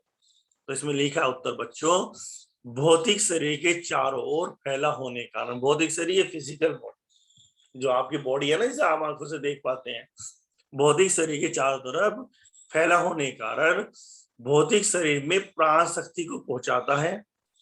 वह भौतिक शरीर के चारों ओर सुरक्षा आवरण बनाता है। साधक को निरंतर इसकी सफाई करते रहना चाहिए। अब बच्चे इसको समझ लो, ये हमें आंखों से नहीं दिखता, लेकिन जितने भी मैंने बताया जैसे चक्राज आपके एनर्जी को खींचते हैं, ऐसे ही पूरा शरीर, चक्राज तो मुख्य है, मुख्य कि जो भी पार्ट है हमारे शरीर का, जैसे नाभि के नीचे का पार्ट है तो एक चक्र की जिम्मेदारी है, नाभि वाले पार्ट की जिम्मेदारी है, वहां पे कोई प्रॉब्लम होगी वो उसको क्योर करेगा। हार्ट वाले पार्ट की एक जिम्मेदारी है, ऊपर हमारे गले वाले भाग की जिम्मेदारी है, ऊपर मस्तिष्क वाले भाग की एक चक्र की जिम्मेदारी है, वो इनको करता रहेगा। लेकिन पूरा जो शरीर है हमारा, पूरे शरीर में भी हमारे लगभग 114 चक्र होते हैं। ये सारे खींच रहे हैं एनर्जी को, सारे। तो एनर्जी को खींच रहे हैं, तो एनर्जी को कहां से खींच रहे हैं, पहले अस्तित्व से ओरा एनर्जी को लेता है। ओरा से आपके जो शरीर पे हेयर्स होते हैं, या जिनके शरीर पे हेयर्स नहीं है तो हेयर्स के छिद्र होते हैं, यहाँ से आप एनर्जी पूरे शरीर में लेते रहते हैं। और इन्हीं द्वारा, हेयर्स के द्वारा ही आप सारी डिसीज एनर्जी बाहर निकालते रहते हैं पूरे दिन। जब आपके शरीर में डिसीज एनर्जी बहुत ज्यादा हो जाती है, चाहे वो बीमारियों की हो बच्चों, चाहे आपके इमोशंस की हो, है ना, इमोशंस, दूसरे की बुराई करना, दूसरी की पीड़ा को वो किसी ईगो हर्ट कर देना, किसी को पूरा हर वक्त नेगेटिविटी सोचना, किसी के बारे में गलत सोचना, तो हमारा ओरा जो है बहुत ज्यादा छोटा और गंदा हो जाता है बच्चों। तब हम और ज्यादा नेगेटिव एनर्जी खींचते हैं। जैसे मैंने एक बार बताया था बच्चों, ये पूरी परमात्मा की व्यवस्था है, यहाँ पर ऐसे सिर पे हमारे दोनों एनर्जी रहती है, ऐसे पूरी एनर्जी है ना। तो एनर्जी अपने आप में प्योर है, लेकिन इसी के अंदर दोनों क्षमताएं हैं, इस एनर्जी के अंदर निगेटिव एनर्जी की भी, पॉजिटिव एनर्जी की। इसको समझ लो दोनों को, ये हमारे ऊपर ऐसे रहती है। तो हमारे चक्राज हैं जो इसको खींचते हैं, हमारे जो बॉडी में, और जो हमारा ओरा है इसको खींचता है। ये नेचुरली जीवन के लिए जरूरी है। ध्यान में हम बहुत ज्यादा खींचते हैं, मेडिटेशन में हम बहुत ज्यादा एक्टिव कर लेते हैं चक्राज को, अपनी सारी शक्तियों को, है ना। अन्यथा जो इमोशंस हमारे होते हैं जिस तरह के, वो भी एनर्जी को खींचते हैं। तो एनर्जी अपने आप में एक है, लेकिन हमारे अंदर अगर कोई निगेटिव इमोशंस होगा तो वो इस एनर्जी को, निगेटिव एनर्जी को खींचेगा, इसमें से पॉजिटिव नहीं खींचेगा, निगेटिव। तो जो निगेटिव लोग होते हैं, जिनसे बड़े बड़े गलत काम हो जाते हैं, बाद में उन्हें जेलों को झेलना पड़ता है, कोर्ट कचहरी झेलनी पड़ती है, वो केवल अपने अंदर जब पूरे वक्त इस तरह की चीजें खींचते रहते हैं, तो ये एनर्जी उन्हें बाहर से मिलती है। उनसे वो गलत काम, लड़ाई झगड़ा, किसी का रेप करा देना, किसी को जला देना, किसी को मार देना, वो अकेला नहीं करता, ये एनर्जी उसके साथ जुड़ जाती है, हमेशा होती है आसपास। और ऐसे जब हम बहुत पॉजिटिव सोचते हैं, बहुत पॉजिटिव, और अच्छे काम के लिए सोचते हैं तो पॉजिटिव एनर्जी हम इस अस्तित्व से खींचते हैं। तो हमारे जितने भी काम होते हैं हम कहते हैं यार काम कैसे हो गया, हमें तो लग नहीं रहा था, हमने सोचा एक भंडारा करेंगे, लोगों को भोजन बांटेंगे, भोजन की व्यवस्था हो गई, हम ध्यान शिविर लगाएंगे, लोग आने शुरू हो गए दूर दूर से, तो ये भी एक एनर्जी हम खींचते हैं, तो ये एनर्जी हमारा काम करा देती है, तो कराती बाहर की एनर्जी है, तो इतना बड़ा रोल है। तो इस ओरा को ज्यादा शुद्ध करना जरूरी है। तो वो इन क्रियाओं से, जैसे कुंडलिनी कंपन की जो क्रियाएं हैं और जो और एक्सरसाइज है, योगासन है, प्राणायाम है, आज हमारी जगत से विदा हो रहे हैं, है ना, योग संस्थाओं को छोड़कर आम जो 80% जो जीवन है वो इनके बिना ही हो रहा है, और हम इतनी निगेटिव एनर्जी खींच रहे हैं जिसको भुगतान पूरा देश कर रहा है ना। तो इसको समझो, आपको योग क्यों जरूरी है, प्राणायाम क्यों जरूरी है, ताकि आप अपनी एनर्जी नहीं, इस पूरे वातावरण की एनर्जी को शुद्ध कर दो। इतनी आप एनर्जी खींचने लगो, इतनी एनर्जी खींचने लगो, तो कोई भी गलत काम यहाँ पर होगा ही, ऐसा माना जाता है बच्चों। आप भी एक काम कर सकते हैं अपने अपने क्षेत्र में, ऐसा माना जाता है जहां एक अनलाइटेड पर्सन जिसने इस प्रकाश का, इस शक्ति का अनुभव कर लिया, जो इस शक्ति को सीधे खींचने लग गया, वो जहां रहता है कहते हैं 5 किलोमीटर तक, उसके 5 किलोमीटर तक उसका ओरा उन 5 किलोमीटर में रहने वाले लोगों को सुरक्षित करता है। ऐसे ही जहां एक ध्यानी योगी रहता है, पूरी कॉलोनी उसकी एनर्जी से सुरक्षित होती है। ये तुम कर सकते हो, तुम इतनी एनर्जी तो खींच ही सकते हो कि तुम्हारा परिवार, तुम्हारा मकान, तुम्हारे आसपास का वातावरण इस एनर्जी को इतना खींचना शुरू कर दे, कम से कम आपका मकान, आपका परिवार तो सुरक्षित रहे। ये एनर्जी इतना काम करती है, जिन परिवार में चोरी हो रही है, डकैती हो रही है, रेप हो रही है या कुछ भी गलत काम हो रहा है, वहां पर ओरा की बहुत कमी है। अगर आप रोजाना जम के योग करते हैं, प्राणायाम करते हैं, ध्यान करते हैं, नाद भ्रम करते हैं, कंपन की क्रियाएं करते हैं, एनर्जी को खींचता है पूरा परिवार, तो आपका परिवार, आपका पूरा मकान उससे सुरक्षित रहता है। आपको किसी गार्ड की जरूरत नहीं है, वो एनर्जी किसी को प्रवेश नहीं करने देती वहां पर। ऐसा नहीं लोग आएंगे नहीं, लोग आएंगे लेकिन उनके मस्तिष्क का नजरिया बदल देती है, वो वहां पर प्रवेश ही नहीं कर पाता, है ना। तो ये पूरी साइंस है जो ओजिमा लोगों तक पहुंचाना चाहता है। आप 10 लोग 20 लोग, जहां पर एक ध्यान केंद्र होता है, एक टेम्पल होता है, और यही एक कारण था बच्चों, जो हर मोहल्ले में एक टेम्पल बनाया जाता था, कॉलोनी आज भी कटते उसमें मंदिर का स्थान छोड़ा जाता है, मस्जिद का स्थान छोड़ा जाता है। वो केवल ऊर्जा केंद्र थे, ऊर्जा खींचने के केंद्र थे, ताकि हम इतनी ऊर्जा खींचे वो पूरी कॉलोनी, वो पूरा मोहल्ला सुरक्षित हो सके गलत एनर्जी से। तो ये केवल थे, इसलिए कहा था मंदिर जाओ, मस्जिद में जाओ, क्योंकि मस्जिद में बैठ के एनर्जी खींची जाती थी बच्चों। लेकिन वो टेक्निक्स सारी खत्म हो गई, वो टेक्निक्स ध्यान की थी। अब ध्यान नहीं रहा, वहां पर इच्छाएं हैं, मनोकामनाएं लोग लेके जा रहे हैं, मांग रहे हैं ठीक की तरह। तो यानी कि वहां दे नहीं रहे कुछ और मांग रहे हैं, उसका ऊर्जा क्षेत्र नहीं बढ़ा रहे। अन्यथा काम ये था, मंदिरों में मस्जिदों में जाके लोग ध्यान में बैठते थे, उसके ऊर्जा के और बढ़ा देते थे। वो जितना जितना फैलता था उसके आसपास का वातावरण सुरक्षित होता रहता था बच्चों। तो मैं बता रहा था यही आपको। तो ये बॉडी हमारे चारों तरफ, पहले तो सबसे पहले अपने शरीर पे काम करो कि आपकी निगेटिव एनर्जी ना हो और आपका शुद्ध हो जाए, ताकि आपके काम बनने शुरू हो जाए। क्योंकि जहां जहां भी आप जाते हैं, जितने लोगों मिलते हैं, आप बैंक में जा रहे हैं, किसी और महकमे में जा रहे हैं, यानी कि जहां पर ऑफिस में जा रहे हैं, है ना, वहां पर पहले आपका ओरा जा रहा है। अभी आपने देखा ना फोटो में, ओरा आगे तक, ओरा काम घटाता है आपके। आपकी एनर्जी निगेटिव है तो आपको निगेटिव ही जवाब मिलेंगे, निगेटिव लोग ही टकराएंगे। अन्यथा आपका ओरा बहुत स्ट्रॉन्ग है तो पहले तो निगेटिव व्यक्ति भी पॉजिटिव हो जाएगा आपके साथ, अन्यथा कोई ना कोई व्यक्ति वहां से निकल के आएगा। आपको तो मतलब काम से है ना, काम आपके होने लगेंगे। ऐसे ही संतों के योगियों के काम बहुत इजीली होते हैं। अब ये साइंस ना किताबों में रही, ना स्कूलों में रही, और आप इतने परेशान हैं, इतने तनाव में केवल इस साइंस को, और ये 1 घंटा आप लोग देना नहीं चाहते अपने आप। यहाँ आपको लगता है कहाँ हमें बिठा दे आंखें बंद करके, लेकिन आप होता है आंखें बंद करके आप एनर्जी को खींचते हैं। दूसरी बात, ये ओरा बहुत सूक्ष्म होता है, आंखों से देखा नहीं जा सकता। तो एक मैं साइंस और बोलना चाहूंगा, आज कोई माने ना माने लेकिन ये सत्य है और ये कंफर्म है कि अभी पीछे हम कोरोना वायरस से अभी सब आमना सामना हुआ हमारे, सभी परिवारों में हुआ और आगे भी एक संभावना बता रहे हैं, मतलब ये ऐसा हो सकता है। कोई भी वायरस है जो जितना सूक्ष्म है तो सूक्ष्म शक्तियां ही उससे लड़ पाएंगे, स्थूल नहीं लड़ पाएंगे। तो यहाँ पे जितने भी ट्रीटमेंट जो एलोपैथी के रूप में हुए हैं, ऐसा नहीं है कोई भी पैथी गलत नहीं, कोई भी पैथी गलत नहीं है, ये समझ लेना। ऐसी मानसिकता में बनानी ही नहीं है। अस्तित्व ने सबको उसी तरह से शक्ति दी है, लेकिन हमें ये ज्ञान होना चाहिए कि सुई कहाँ काम करेगी, तलवार कहाँ काम करेगी। ये जो वायरस है ये एनर्जी फॉर्म में होते हैं, तो एनर्जी को एनर्जी ही काटेगी, स्थूल चीज काट ही नहीं पाएगी उसको, किसी हालत में नहीं काट पाएगी, क्योंकि वो एनर्जी। तो जो भी वायरस प्रवेश करता है बच्चों, पहले आपके ओरा में प्रवेश करता है, तो ओरा लड़ता है। वायरस तो ऑलरेडी हर वक्त आपको लड़ रहा है, आपके अंदर प्रवेश करना चाह रहा है हर वक्त। नजला जुकाम होना, वायरल होना, ये होना, तो इस तरह के वायरस होते हैं वातावरण में। आपको अलग अलग मौसम में अलग अलग वायरस आ जाते हैं और हम प्रभावित होते हैं उससे। तो पहले ये ओरा से लड़ते हैं, तो जब आपका ओरा कमजोर हो जाता है तब ये अंदर प्रवेश करते हैं। तो मैं ये नहीं कह रहा हूँ कि एलोपैथी या दूसरी पैथी में काम नहीं करेगी। एलोपैथी भी अगर अंदर जाके एनर्जी को क्रिएट करेगी और दोबारा से हमारे चक्रास काम करने शुरू करेंगे और हमारा स्ट्रॉन्ग होता, तो वायरस जितने दिन तक भी लड़ना होगा लड़ के हार के खत्म हो जाएगा।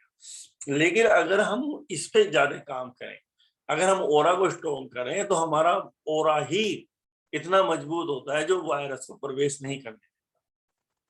इसलिए पहले भी आज भी साइंटिफिकली कंपन की क्रियाएं, कुंडलिनी, नाद भ्रम, मंत्रोपचार, मंत्रोपचार का मतलब कंपन, कंपन ही वायरस को मारेगा। आज भी हर वायरस के लिए नाद भ्रम को जो कहा जाता है, केवल नाद भ्रम, नाद भ्रम जानते हैं ना बच्चे, हम करके ओम की ध्वनि करते हैं होठों बंद करके से, तो इसे कंपन करते हैं हम लोग। ये इतने कंपन पैदा कर देता है हमारे नासिका के अंदर। हमारे जो रोम छिद्र होते हैं, जो नासिका में बाल होते हैं, गले में हमारे बाल होते हैं, उन्हें इतना कपकपा देता है, वहां इतनी एनर्जी क्रिएट कर देता है कि वायरस अंदर प्रवेश नहीं कर पाता। वो लड़ता है लड़ता है लड़ता है, अंततः वायरस को मरना होता है। तो केवल एनर्जी को एनर्जी काटेगी। तो ये ध्यान रखो, ये ओरा ही आपको सुरक्षित करेगा आने वाली लहर से। तो रोजाना कुंडलिनी का प्रयोग, नाद भ्रम का प्रयोग या ओम का जाप, फोटो बंद करके, ओम का मतलब अंदर उच्चारण हो और वाइब्रेट हो। कहने का मतलब है कि आप कुंडलिनी प्रयोग करें, क्या आप नाद भ्रम प्रयोग करें, क्या आप नृत्य कर लें, डांस कर लें। आपका मतलब अपनी एनर्जी को ज्यादा वाइब्रेट, कंपन करो। जितना आपकी एनर्जी कंपित होगी, जितने आपके शरीर के परमाणु कंपित होंगे, उतना आपका ओरा स्ट्रॉन्ग होगा, और ओरा जितना आपका स्ट्रॉन्ग होगा उतना वायरस आपके आने वाले समय में, जैसे कह रहे हैं, प्रवेश नहीं कर पाएगा। उसे लड़ना पड़ेगा, बहुत लड़ना पड़ेगा। आधे से ज्यादा आप उसे पहले ही मार देंगे। प्रवेश कर भी गया, फिर मेडिसिन से अलग तरह की और क्रियाएं हैं, उनमें प्रवेश किया जा सकता है ना। तो ये ध्यान रखना है। तो आपको अभी से तैयार होना है ना। एलोपैथी से क्या होगा, इम्यूनिटी और कमजोर होगी। इम्यूनिटी का मतलब इस ओरा से ही होता है, और वो लड़ नहीं पाएंगे। तो ये आपने समझ लिया बच्चों। फिर तीसरा इसमें एक पर्सन आता है हमारा 34 नंबर पे, सफाई करने के लिए साधक को सर्वप्रथम क्या करना चाहिए। ये ओरा होता है, हम ओरा की सफाई ऐसे करते हैं अपनी एनर्जी से, हाथों की एनर्जी से। ओरा को ऐसे पृथ्वी को देते हैं, पानी को देते हैं, है ना, नमक वाले पानी को पृथ्वी को देते हैं। जिसे बताया था ना, पृथ्वी सबको लेती है, ट्रांसफॉर्म कर लेती है। तो जो भी कार्बेज उसमें जाएगा, जो भी गंदगी जाएगी, पृथ्वी का गुण है, वो उसको बदल के फसल में बदल देती है। तो पृथ्वी सब कुछ ले सकती है, लेकिन कब ले सकती है, जब पृथ्वी से हमारा कनेक्शन है। अभी तो पृथ्वी से कोई कनेक्शन ही नहीं है। अन्यथा कुछ भी दे दो आप, बीमारियां तक दे दो, पृथ्वी बीमारी भी ले लेगी तुम्हारी और स्वास्थ्य आपको दे देगी। तो इसमें एक प्रक्रिया अभी पाठ ने भी कराई होगी, कुंडलिनी के बाद हम लोग ऐसे एनर्जी लेते हैं। तो ये 2 केंद्र होते हैं बच्चों हमारी यहाँ पर, 2 चक्र होते हैं। इन चक्रों की क्षमताएं होती है बहुत एनर्जी ले। तो ज्यादा इनको संवेदनशील बनाओ, जितना भी हो सके इनको संवेदनशील, आपस में रब करो, क्रैपिंग करो, ताकि ये ज्यादा आपकी संवेदनशील हो। और फिर एनर्जी को लो। तो जितनी एनर्जी आप फील करेंगे ध्यान में बैठकर, जैसे एकाग्र होंगे, तो आपको एनर्जी आनी शुरू हो जाएगी। ये चक्र अभ्यस्त हो जाएंगे एनर्जी खींचने के। तो शुरू में एनर्जी लेके पृथ्वी को देना शुरू, एनर्जी लेके पृथ्वी को देना सोचो। बाद में आपको, क्योंकि ओजीमा में आता है, रोजाना अपने ओरा की सफाई करनी और गंदगी को बाहर फेंक देना, फिर ऐसी सफाई करनी। जितना ओरा आपका स्ट्रॉन्ग होता चला जाएगा बच्चों, उतना आप वायरस से, इन सब चीजों से बचोगे। आपके काम इजीली होने लगेंगे, अच्छे लोग आपके संपर्क में आने लगेंगे, और देव आत्माओं के आने का रास्ता भी उन्हीं से खुलता है। जिसे कहते हैं दो आत्माएं, प्रेत आत्मा, देव आत्मा। इस्लाम में भी फरिश्ते बोलते हैं, दूसरों को जो भी बोलते होंगे, मेरे ध्यान नहीं आ रहा था। तो वो सब ऐसे एनर्जी के रूप में होते हैं, परमाणु के रूप में। उन्हें भी रास्ता तभी मिलता है कि जब हमारा ओरा बहुत शुद्ध होता है, तो देवात्मा हमसे कनेक्टेड हो जाती है। और जब हमारा ओरा अच्छा नहीं होता है, छोटा होता है, तो प्रेत आत्मा टाइप जो परमाणु होते हैं, मतलब ऐसे प्रेत आत्मा नहीं कोई बॉडी के रूप में कोई चीज होती है आप डर जाएं, ऐसा कुछ नहीं होता है। परमाणु होते हैं, वो परमाणु एक्टिव हो जाते हैं उसके साथ, और वो गलत तरीके काम हमसे करा देते हैं। तो इसलिए योग का महत्व है। फिर इसके लिए एक पर्सन है 35 नंबर पे, कि सर्वप्रथम साधक को रोजाना हाथों को चक्रों काश की ऊर्जा को महसूस करते पृथ्वी को देने का अभ्यास करना चाहिए। अच्छा, ये मैंने बता दिया कि वो कैसे अभ्यास करें, कि रोजाना आपको एनर्जी ले और पृथ्वी को दे, ये रोजाना अभ्यास करें। ये हर साधक की जिम्मेदारी, हर योगी की जिम्मेदारी है, इस पृथ्वी को एनर्जी देना, है ना।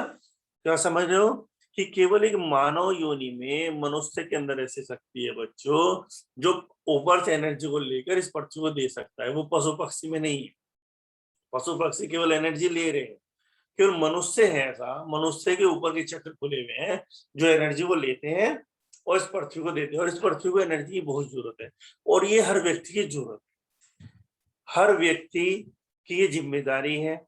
पृथ्वी की जरूरत है। अगर पृथ्वी को आप चाहते हैं सुंदर बने रहे, तो हर योगी को ये कार्य करना है। और बड़े बड़े ध्यानी ये काम करते थे, ध्यानी का कोई और काम नहीं। अभी तो ध्यान में, योग में हम अपने लिए जा रहे हैं, हम बीमार हो गए, सब हो गए, लेकिन जो ऑलरेडी योग ध्यान को जान चुके हैं वो फिर भी ध्यान कर रहे हैं, वो बच्चों केवल इस कॉस्मिक एनर्जी को खींच रहे हैं और पृथ्वी को दे रहे हैं। उनके होने का बहुत महत्व है। एक एक आदमी लाखों लाखों लोगों को बचा रहा है। एक एक ध्यानी हिमालय में बैठे हुए लाखों लोगों की सुरक्षा कर रहा है, केवल अकेला। वो केवल एनर्जी को लेकर और एनर्जी को पृथ्वी को दे रहा, और वो पृथ्वी एनर्जी फिर आपको दे रही। पृथ्वी की एनर्जी ऊपर, वो कनेक्शन जुड़े हुए हैं। अगर कनेक्शन ये दोनों टूट गए तो आप ऊपर से एनर्जी नहीं ले सकते, सब खत्म हो जाएगा।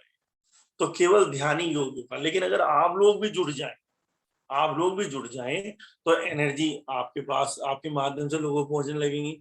तो यही एक तरीका है वातावरण को शुद्ध करने का। तो ज्यादा ना करो, अपने परिवार को तो शुद्ध करो, कि आप रोजाना अपनी छत पर जाकर रोज एनर्जी को लो और अपने मकान को दो, यानी कि नीचे दो, पृथ्वी को दो, कम से कम वहां एनर्जी होनी शुरू हो जाए। फिर धीरे धीरे आपके अगर ओरा और बढ़ता है, आप पूरे मोहल्ले को सुरक्षित कर सकते हैं, है ना, और भी बड़ा वातावरण बना सकते हैं, उसको सुरक्षित कर सकते हैं। तो ये कार्य तुम्हें सबने करना है, ठीक है ना। तो मेरी बातें जितनी भी अगर आपकी समझ में आई, मुझे पता है छोटे बच्चे भी हैं, लेकिन छोटे बच्चों को हम और ज्यादा बड़ा मानते हैं इस क्षेत्र में, जो साफ सुथरे हैं, उनके अंदर अभी कोई निगेटिविटी नहीं आई, सीधी एनर्जी ले रहे हैं।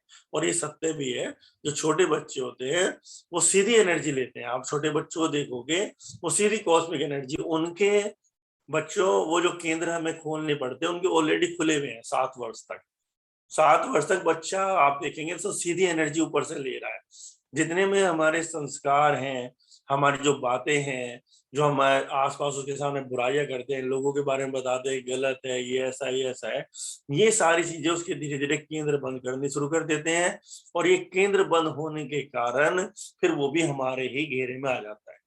अन्यथा छोटे बच्चे का होना ही परिवार में बहुत एनर्जी खींचता है।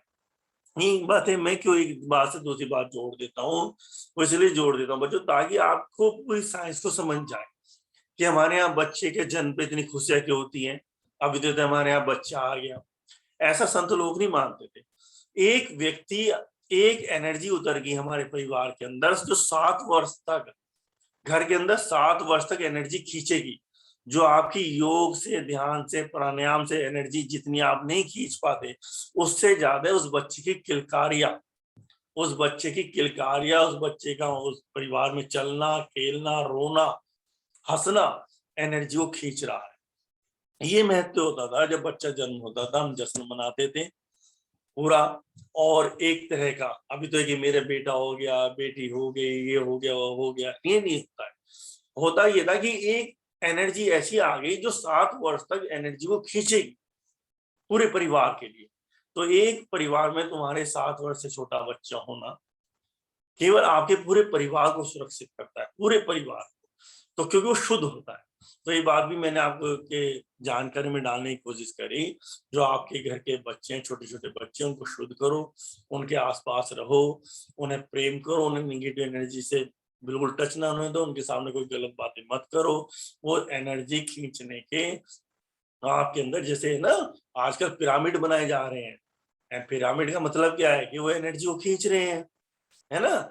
तो पिरामिड का काम कर रहा है आपके घर में लेटा हुआ एक 2 साल का, 3 साल का, 4 साल का बच्चा, वो केवल एक पिरामिड है जो एनर्जी को खींच रहा है। तो इसके महत्व को, मेरी बातें खत्म हुई, 7:15 का समय हो गया। अगर आपका कोई अति आवश्यक पर्सन इन जो आज चर्चा हुई चक्रास पर और बायोप्लाज्मिक बॉडी पर, इससे संबंधित आपका कोई पर्सन हो तो आप मुझसे पूछ सकते बहुत बहुत धन्यवाद उमेश जी, हैं। इस शेयरिंग के लिए, इस इंसाइट के लिए। निश्चित रूप से हर बार हमें ही कुछ नया जानने को मिलता है। जैसे अभी अभी एक निजी अनुभव में अपना अगर शेयर करना चाहूँ, पिछले दिनों में एक घटना परिवार में घटित हुई कि मेरे घर में जो काम करने वाली है, जो खाना बनाती है, गृह परिचारिका है, उसकी छोटी सी बिटिया है 2 बरस की। वो 3 महीने की वो हमारे घर में आई थी जब से उसने काम करना शुरू किया था। और आज स्थिति ये बन गई है कि वो हमारे परिवार का एक अविभाज्य सा हिस्सा बन गई है। अभी भी अगर पीछे कहीं आप देखेंगे तो वो मेरे बिस्तर पे कोई हो, पहले शायद भी आप पहले भी मैं नजर। देखता रहा हूँ, ये जी पर्सन जी मेरे भी जी मन में था कि बच्चा ये कहाँ से है। जी, तो वो नजर आ जाएंगी। और आज तो वो तन्मय के साथ में ओजिमा का अभ्यास भी कर रही थी अभी थोड़ी देर पहले। तो कभी कभी ये बात मेरे मन में आती थी कि पता नहीं ये कौन सी डिवाइन प्लानिंग है जिसके कारण इस बच्ची का घर में आना हुआ। और अभी उसकी माँ उसके अपने घर में है और वो हमारे साथ में है। मैक्सिमम टाइम वो यहाँ घर में रहती है। और आज वो बात मुझे स्पष्ट हुई कि शायद ये जो डिवाइन पावर्स हैं उनकी डिजाइनिंग है कि उन्होंने एनर्जी का ये सोर्स हमारे घर में इस समय भेज दिया है। पूरी तरह से बिल्कुल सत्य है, साइंटिफिक आने वाले समय में लोग सिद्ध भी कर देंगे कि उनके जी केंद्र कुछ ऐसे थे जो एनर्जी को सीधा खींच रहे हैं। जी, बिल्कुल मैं सलाम महसूस कर सकती हूँ। और हाँ, मुझे लगता है कि उस बच्चे के आने के बाद में बहुत कुछ बदला है हमारे घर में, हमारे आसपास। और एक पॉजिटिव जो एनर्जीज हो सकती हैं घर की, आपने महसूस की ही हैं यहाँ पर होकर, यहाँ पर रहकर। लेकिन उनमें एक एनहेंसमेंट में स्पष्ट रूप से महसूस कर पाती हूँ उसके यहाँ पर होने से। तो जी। और किसी मित्र का कोई प्रश्न हो, कोई शेयरिंग हो तो यहाँ पर जरूर रखें। ओजिमा सर। वजीमा। हाँ, आयशा। अच्छा, ज्योति वर्मा। क्या नाम है बेटा? ज्योति वर्मा। अच्छा, अच्छा, ज्योति, ज्योति बताइए। सर, मूलधार चक्र पर ध्यान लगाते हुए पृथ्वी मुद्रा मुद्रा लगा सकते हैं? हाँ बिल्कुल लगा सकते हैं, और ज्यादा कनेक्शन आपका बनेगा क्योंकि मूलाधार चक्र का संबंध पृथ्वी से ही होता है। तो पृथ्वी मुद्रा लगाएं, बहुत अच्छा है। आपका कनेक्शन बनेगा, पृथ्वी बैलेंस होगी, आपका कनेक्शन बनेगा। तो अच्छा है, ये बहुत अच्छा है, लगा सकते हैं, लगाना चाहिए। और किसी का कोई प्रश्न तो स्वयं को अनम्यूट करें और अपना प्रश्न पूछें। धन्यवाद सर। जी माँ।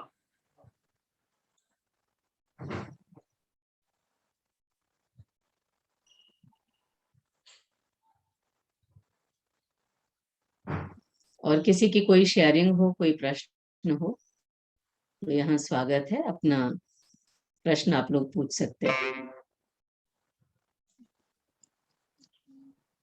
ओजिमा सर, डॉक्टर, ओजिमा मैम। हाँ, शिल्पा। सर सैटरडे के क्लास के लिए तो हम लोग एक ऐसा लगता है कि किसी स्पेशल चीज का वेट किया जा रहा है, उस तरह से वेट करते ही रहते हैं। और उसमें एक नई चीजें, हालांकि समझ में तो बहुत ऐसा लगता है कि ऐसा ऐसा वर्ड आ गया है सामने जो हमने मेरे सामने कभी ऐसा सामना ही नहीं हुआ है अभी तक। और वो चीज, नई नई चीजें हर बार सीखने को मिल जाती हैं। और इस बार भी वही हुआ कि एक दूसरा चीज आते रहते हैं सामने। और सबसे बड़ी चीज कि जो सुबह में कंपन कराना, और मतलब पूरी बॉडी में ऐसा लगता है कि अलग से एनर्जी, ऊपर से एनर्जी फील हो रही है। ऐसा लगता है कि सच में जैसे आप वो दिखा रहे थे कि जो ऑरा होता है वो मतलब पॉजिटिव वे में किस प्रकार से बढ़ रहा है। जब कंपन करने के बाद ऐसा लगता है कि कुछ दूरी पे हमारे कुछ एनर्जी जो है वो चुंबक की तरह से खींच रहा है। ऐसा कंपन करने के बाद जब रिलैक्स होता है तब ऐसा फील होता है सर। और सर वाकई में मजा आता है। हम लोग बहुत एनर्जी और बहुत पावरफुल, ऐसा लगता है कि ये सैटरडे का क्लास लेने के बाद कुछ अलग से ही कुछ मिल गया हो। और ऐसा संडे को फिर से रिवाइज करने पे और भी मजा आता है सर। बस इसमें दिक्कत यही होता है कि जो आप एक एक चीजें बताते रहते हैं, अगर वो चीजें दूसरों को अगर बता रहे हैं तो वो बोलते हैं अरे पागल हो क्या, ऐसा भी कुछ होता है। वो चीज मुझे समझ में नहीं आता कि कैसे उनको डिफाइन करूं। उनको लगेंगे बताए तो कह रहे चलो तुम्हारा ही अच्छा, तुम योगी बन गए हो। कुछ बोलना ही बेकार लगता है। जैसे सर आज वायु तत्व की आपने बात की सर, उसके बारे में एक बार फिर से बता दीजिए, वो समझ में नहीं आया।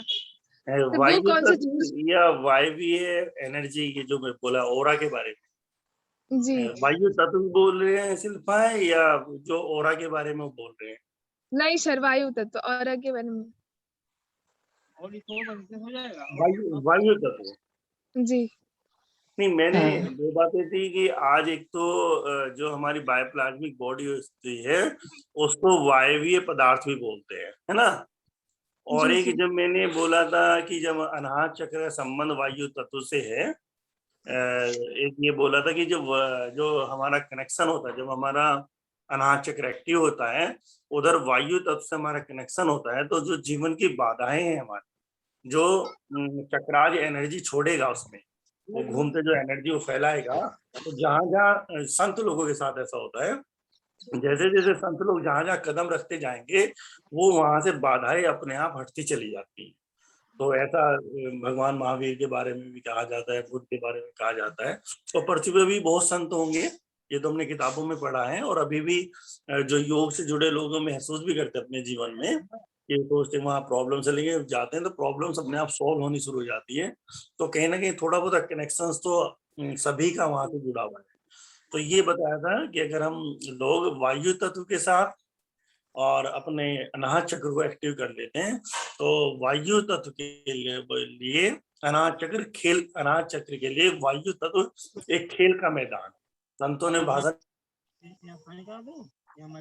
निकाली है, खेल का मैदान, वो खेलता है उसके साथ, मतलब उसके लिए खेलना है, उसके लिए वो खेल है, बाधाओं को हटाना, प्रॉब्लम को सोल्व करना उसके लिए खेल है संत के लिए, ये कहा गया। तो सर डिफरेंट क्या है वायु चक्र, वायवीय चक्र जो आप बता रहे थे बियोप्लाज्मिक बॉडी में, तो यही दोनों डिफरेंट में हम कब से वही कंफ्यूजन में थे, ये दोनों मतलब सेम है या अलग है? जैसे इसमें अदृश्य चीजों को हम देख पाते हैं, तो वायु भी तो अदृश्य चीजों को ही फीलिंग करते हैं, तो साथ सेम होगा? नहीं देखो, एक बात, देखो तीन शब्द आए हैं। एक आया है अनाहत चक्र, वो आप जानते ही हैं, अनाहत चक्र होता है हमारे हार्ट, जो हृदय केंद्र होता है, चक्र घूमता रहता है। एक वायु तत्व है, वायु तत्व जो वायु आप महसूस करते हैं चारों तरफ जो हवा के रूप में है, ये एक तत्व है, ठीक है ना। इसके तत्व की अपनी संभावनाएं हैं, वायु की जो संभावनाएं हैं वो सारी संभावनाएं, ये चक्र वायु तत्व का संबंध हो गया।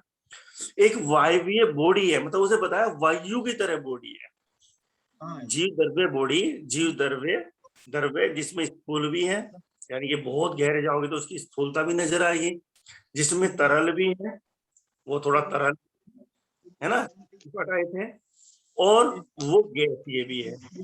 तो इसे, और वो वायु की तरह, यानी पकड़ में नहीं आता है, वो पकड़ में नहीं आ रहा है, तो वो वायवीय पदार्थ बोला उसे।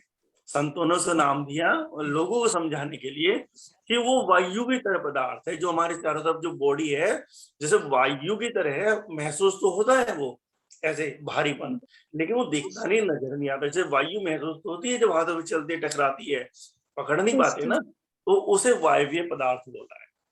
अंग्रेजी में उसे बायोप्लाज्मिक बॉडी बोला है, हिंदी में जीव द्रव्य शरीर बोला है। यही पर्सन था ना, यस सर। यही पर्सन था ना। हाँ सर, हाँ जी सर, और थैंक यू दूसरा सर, थैंक शिल्पा, यू। एक बात कहना चाहेंगे, आपने कहा है कि जब लोगों को बताते हैं तो निश्चित रूप से जब जीवन में कोई खुशी हमारे आती है तो ये हमारा स्वभाव है कि हम वो खुशी बांटना चाहते हैं लोगों में। तो उसे यस सर, हतोत्साहित नहीं होना है, घबराना नहीं है, तो अपना काम करते जाएं आप।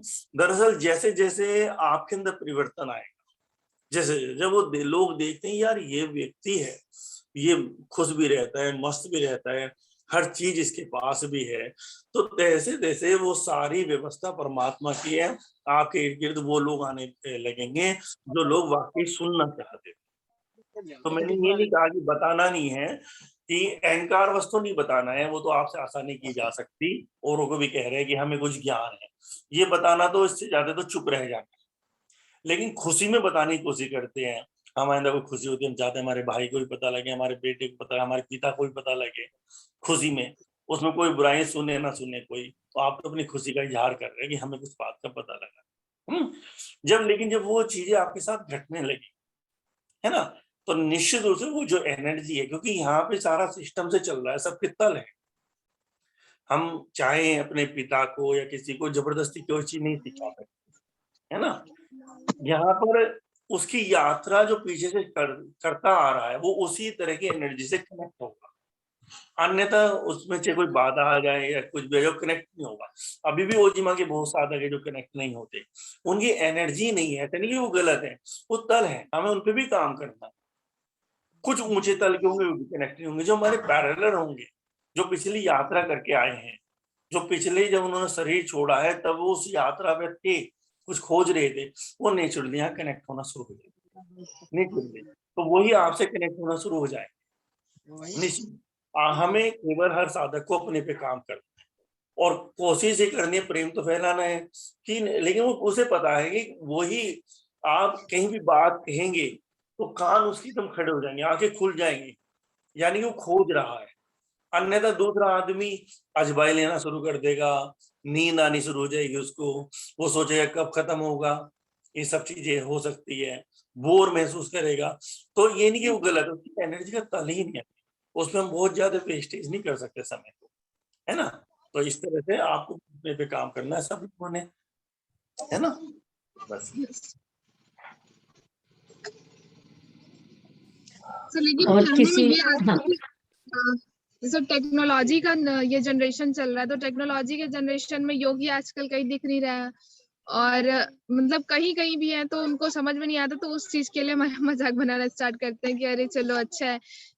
तो हमने कहा टेक्नोलॉजी का जमाना है तो इससे क्या हुआ, कभी ये चीज क्यों योगा करवाया जाता है, क्यों, मतलब कोरोना टाइम में सबसे महत्वपूर्ण एनर्जी ही था, योगा से जुड़ा सभी लोगों ने योगा से अपना एक मतलब योगा को पार्ट बना लिया, ऐसा क्यों हो गया, तो उसको तो समझना चाहिए ना। तो लेकिन बोला फिर भी वो तो टेक्नोलॉजी के माध्यम से, तुम भी टेक्नोलॉजी से ही सीखती हो। हमने बोला ठीक है, उसका भी एक अहम पार्ट बनी गया है, लेकिन वो भी एनर्जी अलग ही चीज है, मतलब समझाना थोड़ा मुश्किल सा लगता है कभी, अगर कोई समझ भी जाता है तो पता नहीं, मुझे ऐसा लगता है समझा भी नहीं समझा, वो अलग चीज है।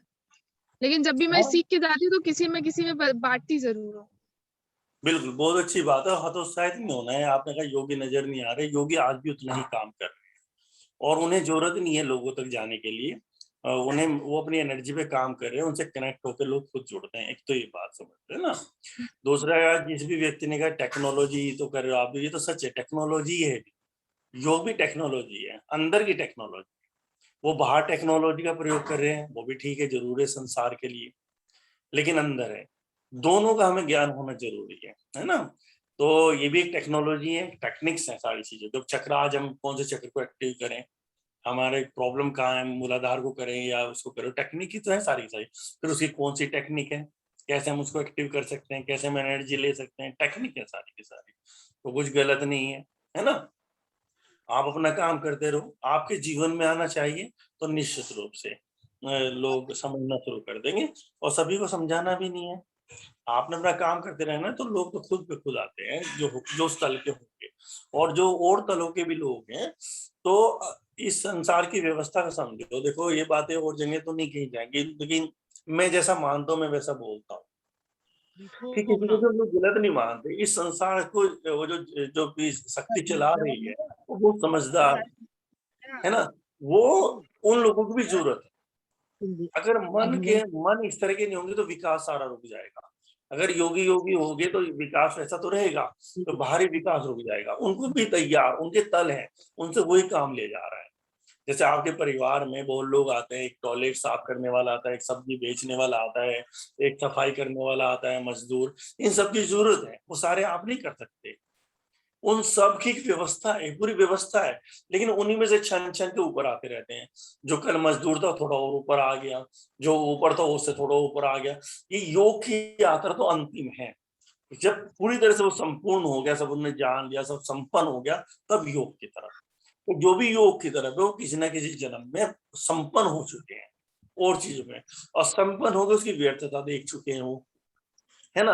व्यर्थता देख नहीं था तब योग। तो जो नहीं आ रहा है उसे आप ये ना सोचो, उसके बारे में गलत नहीं सोचना। वो भी नई चेतना है, वो अभी अभी इस पृथ्वी पर आई है और यात्रा कर रही है अभी वो, क्योंकि वो जहां से आई है वो सारे इमोशंस को लेकर आई है। अभी तो उस इमोशंस को धोने में बड़ा समय लगेगा। आप गति करके आ गए हैं, आपका काम, हमारा भी ये नहीं हम पूरे संसार को बदलेंगे। हमारी जिम्मेदारी है कि जो भी आए हम थोड़ा उसे बदलते, सारा नहीं बदलना है। हम उसे एक सीढ़ी, जब हम उसके अंदर कुछ डालेंगे वो हमारी बात को अवॉइड करके चला जाएगा, इंसल्ट भी कर सकता है। और आपने बीज डाल दिया आपकी, क्योंकि हर की एनर्जी है। आपने जो एनर्जी मुंह से छोड़ी, उसी जो निगेटिव एनर्जी थोड़ी तो लड़ेगी ना, थोड़ा तो उसका कम करेगी ना, तो कम करती है। तो बस हमें वो काम करना है। यहाँ पर भी सब में कितना काम हो कितना नहीं कुछ नहीं पता है, हम बोल रहे हैं थोड़ा काम करना है।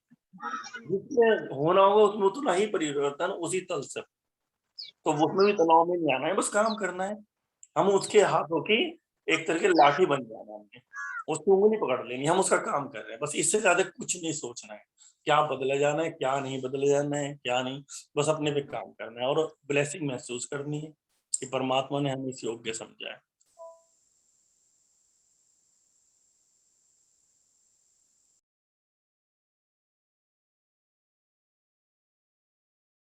प्रश्न हो, कोई जिज्ञासा, कोई शेयरिंग?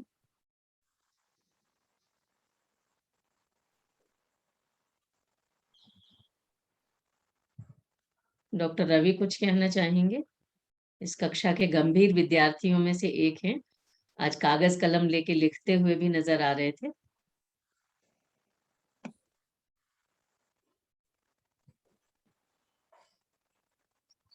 कहने जैसा कुछ नहीं है, और सीखने जैसी ही बात है। तो मुझे लगता है कि बस इतना ही, फिर आगे तो निशब्द की यात्रा पर हैं डॉक्टर रवि, उमेश जी के सेशन के बाद में। तो कुछ बातें जैसे जो मैं कहना चाहूंगी उमेश जी, जैसे आज ये बात हुई कि जो अलग अलग तत्व हैं, पंच तत्व, उन्होंने अपना ये जो चक्रास हैं वो उनका प्ले ग्राउंड है। तो कई बार ये महसूस होता है कि आपको वो बता दिया गया जो आप जानते नहीं थे, या कई बार बोलते बोलते आप अचानक वो बोलने लगते हो जो आपने पहले पढ़ा नहीं है, पहले सुना नहीं है, और उस समय आप स्वयं को ही बोलते हुए सुनते हो, और एकाएक आपको एक नई इंसाइट मिल जाती है। तो क्या इसको भी हम इसी से जोड़ सकते हैं? दरअसल माँ की ये तो सब जानते हैं कि बड़ी एनर्जी काम कर रही है, अगर हम अपने आप को खाली करते हैं और भावपूर्ण हो जाते हैं तो वो एनर्जी तो प्रवेश करती है, वो एनर्जी तो प्रवेश करती है और वो हमारे माध्यम से अपनी बात को कहती है, जो पूरी तरह से सत्य है। तो इसे कहा जा सकता है वो ये कि अगर हमारे अंदर बात को बोलते हुए कोई ईगो नहीं है और हम भावपूर्ण है, प्रेमपूर्ण है और हम ज्ञान को बांटने पर नहीं है, बच्चे बैठे इसलिए मैं बोल रहा हूँ आगे आगे उन लोगों को भी खाली मैंने कहा बस उसके हाथ का एक उसकी उंगली पकड़ लेना है कि हम और कुछ नहीं है, उसका काम कर रहे हैं और हमें सौभाग्यशाली समझा गया, बस इतना ही। जब इतना होता है तो ये सच है कि ये हमेशा सबके साथ हुआ है, मेरे साथ तो काफी होता है। और एक दिन मैंने फिर मीटिंग में जब अशेष जी को भी ये बात कहते सुना, आपने जब मीटिंग कराई थी वहां पर ऋषिकेश में, तो आपने उनका कोई लेख बताया था, उन्होंने कहा मैंने ही लिखा है। जी मेरे तो अक्सर जब लेख सामने आते हैं तो मुझे पता ही नहीं होता मैंने कब लिख दिए। ये मैंने लिखे हैं, वो मुझे ही भी दोबारा सिखा के जाते हैं। ये आपके साथ भी होता होगा, डॉक्टर रवि के साथ भी होता होगा कि ये चीज मैंने ही बोली है एक समय। तो कहीं फिर पता लगता है वो ईगो टूटती है, यार हमने बोली है, हमें पता नहीं यार हमने बोली है, हमने लिखी है और हमें पता नहीं है, हम दोबारा इसी से सीख रहे हैं। यार कि नहीं, किसी और ने लिखवाई है, हमने लिखी नहीं है, किसी ने बुलवाई है, उस समय हमारे ऊपर आ गया और उसने काम कर दिया। लेकिन वो निश्चित रूप से वो समय वही होता है जो अशेष जी के साथ हो, आपके साथ हो, सरोज जी के साथ हो, सचिन जी के साथ हो, किसी के साथ हो, कि उस समय हम भाव में बहुत होते हैं। उस समय ये नहीं होता कुछ लिखते हुए कि लोग मुझे जाने में लिख रहा हूँ, लेकिन लोगों को ये पता लगे, ऐसा भी है। पर लोगों तक ये पहुंच जाए बात एक पीड़ा के रूप में, लोग इतने दुखी हैं, लोग इतने परेशान हैं, जो वो भाव में, तो जो चीज उतरती है या जो चीज वो बोली जाती है वो शायद हम नहीं बोलते, ऐसा तो है। जी और एक बात जो आज आपने कही कि ध्यान की गहन स्थितियों में जाकर या जीवन में कभी कुछ उच्चतम घटित होता है तो चक्रों की गति को अनुभव किया जा सकता है कि कभी कभी ये पता चलता है कि चक्र कैसे क्लॉकवाइज या एंटी क्लॉकवाइज या फ्रंटल या बाई पोलर या कैसे कैसे किस गति में चल रहे हैं। लेकिन कभी पहले भी मैंने शायद एक दो बार ये बात कही है, शायद सही तरीके से मैं अपनी बात को कम्युनिकेट कर पाई हूँ कि नहीं मुझे नहीं पता है, कि जैसे कभी कभी ये अनुभव होता है विशेष रूप से जब आपको सौभाग्य से ध्यान की गहनतम स्थितियों में ले जाया जाता है कि आप की जो पूरी की पूरी जो एनर्जी बॉडी है, फिजिकल बॉडी स्थिर है और जो एनर्जी बॉडी है वो बहुत तेज गति से क्लॉकवाइज और एंटी क्लॉकवाइज महसूस कर रही है। आपकी आंखें बंद हैं, आप स्थिर बैठे हुए हैं, लेकिन ये भी पता चल रहा है कि जैसे वॉशिंग मशीन चलती है या जैसे मिक्सर चलता है, मिक्सी जिस तरह से मूव कर रही होती है, वो अगर उस तरह से बॉडी पूरी मूव कर रही है, उसको क्या कहेंगे? नहीं, दरअसल कहना नहीं तो साइंस है पूरा कि ये सारा ब्रह्मांड कंपित हो रहा है, घूम रहा है पूरी तरह से। जो भी चीजें स्थूल हैं उनमें कंपन वो फेल नहीं हो पा रहा है। और दरअसल जो कनेक्शन है, हम जिसे कहते हैं गॉड से कनेक्शन हो गया, वो कनेक्शन यही है क्योंकि वहां पे जो पूरा ब्रह्मांड है वो पूरा ऐसे क्लॉकवाइज एंटी क्लॉकवाइज इस तरह से घूम रहा है, सब चीज अपनी गति में घूम रही है। पृथ्वी घूम रही है अपने उस पर, चंद्रमा घूम रहा है, सूर्य घूम रहे हैं और सारे प्लेनेट्स उन पर घूम रहे हैं, अपने आप भी घूम रहे हैं, उनके आसपास घूम रहे हैं। तो वही कनेक्शन होता है कि जब हम उसी कनेक्शन बोलते हैं, जब हमारा पूरा कंपन होता है तो हम कनेक्ट हो रहे हैं।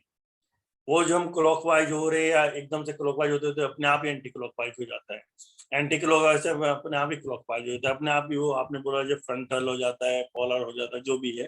तो वो केवल वो जो हमारा कनेक्शन है, जो हमारा नक्शा है ऊपर, जो हमारे ऊपर ब्रह्मांड में है, उससे हम कनेक्ट होते हैं उसको, यानी कि हम तालमेल में आ रहे हैं। और तो कुछ भी इन ध्यान क्रियाओं का और तो कोई भी नहीं है, केवल है क्या कि हमारा जो कनेक्शन टूट गया है उससे जब हम कनेक्ट होते हैं वो कनेक्शन होने लगता है और वो कनेक्ट हो जाता है हमारे साथ। जब कनेक्ट होता है तो हम चीजें तरंगे उस तरह की हमारे जीवन में आने लगती है।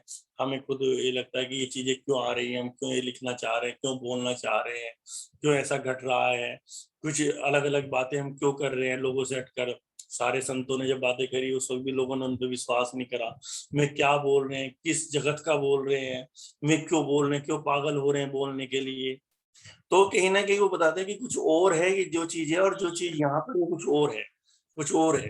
तो वो उस समय लोग नहीं समझ पाते, पर वो कनेक्शन ही होता है कि वो चीजें कहीं ना कहीं वो पकड़ना शुरू कर देते हैं, और उसी की यात्रा है खाली कनेक्ट होने की। उसी का वो आनंद है कि जब कनेक्ट हो गए तो अभी तो कोशिश की जाती है, लेकिन संत जो लोग बाहर आना ही नहीं चाहते, उसी कनेक्शन के साथ रहना चाहते हैं, वो वही आनंद है। उनके लिए मजबूरी होती है बाहर आना किसी को, क्योंकि फिर होता है भी लोगों की पीड़ाएं हैं, अन्यथा तो वो आना नहीं चाहते। तो वो कनेक्शन ये कि हम पूरा एक हो जाते हैं। ऐसा संतों का मानना है कि पूरा ब्रह्मांड अलग नहीं हो गया, सूर्य, चंद्रमा, पूरी गैलेक्सी और हम एक हो गए, यानी कि मैं ही हूँ क्रिएटर। फिर बाद में तो मैं ही क्रिएटर हूँ, मैं ही मस्ती ले रहा हूँ, मैं ही बोल रहा हूँ, मैं ही क्रिएट कर रहा हूँ और मैं ही क्रिएट हो रहा हूँ। तो ऐसी स्थिति बन जाती है, कोई दूसरा रहता ही नहीं है, वही है सब। जिसको ओशो ने सिंक्रोनिसिटी शायद कहा है कि सिंक्रोनस होना, तारतम्यता में आ जी जाना, सुसंगत हो जाना। जी, जी। ऐसा हो। तो अगर किसी अन्य का कोई प्रश्न, अंतिम पुकार, तो स्वयं को अनम्यूट करें और अपना प्रश्न पूछें। अन्यथा उमेश जी को आज के सत्र के लिए बहुत बहुत धन्यवाद, बहुत बहुत आभार, बहुत बहुत प्रेम, और सारी दिव्य शक्तियों को, अदृश्य, उपस्थित, अनुपस्थित, प्रत्यक्ष, अप्रत्यक्ष, वो सभी शक्तियां जिनके कारण हम इन सभी अनुभवों के साक्षी बनते हैं, ऐसे सत्रों के आयोजन का माध्यम बनते हैं। और उमेश जी जैसी चेतना के साथ में साक्षात्कार कर पाते हैं, जिनके माध्यम से शायद स्वयं को भी जानने का मौका मिलता है। तो बहुत बहुत धन्यवाद कहूंगी, और पूरे अस्तित्व की मंगल कामना के साथ कि सबका भला हो, सबका मंगल हो, सबका कल्याण हो, सब स्वस्थ हो, सबकी स्वस्थी मुक्ति हो, सबको उनका घर मिले, सब अपने उस परम तत्व से कनेक्टेड हो सके। इस मंगल कामना के साथ आज के सत्र का समापन करेंगे। प्रणाम सर, प्रणाम मैम। और जी माँ,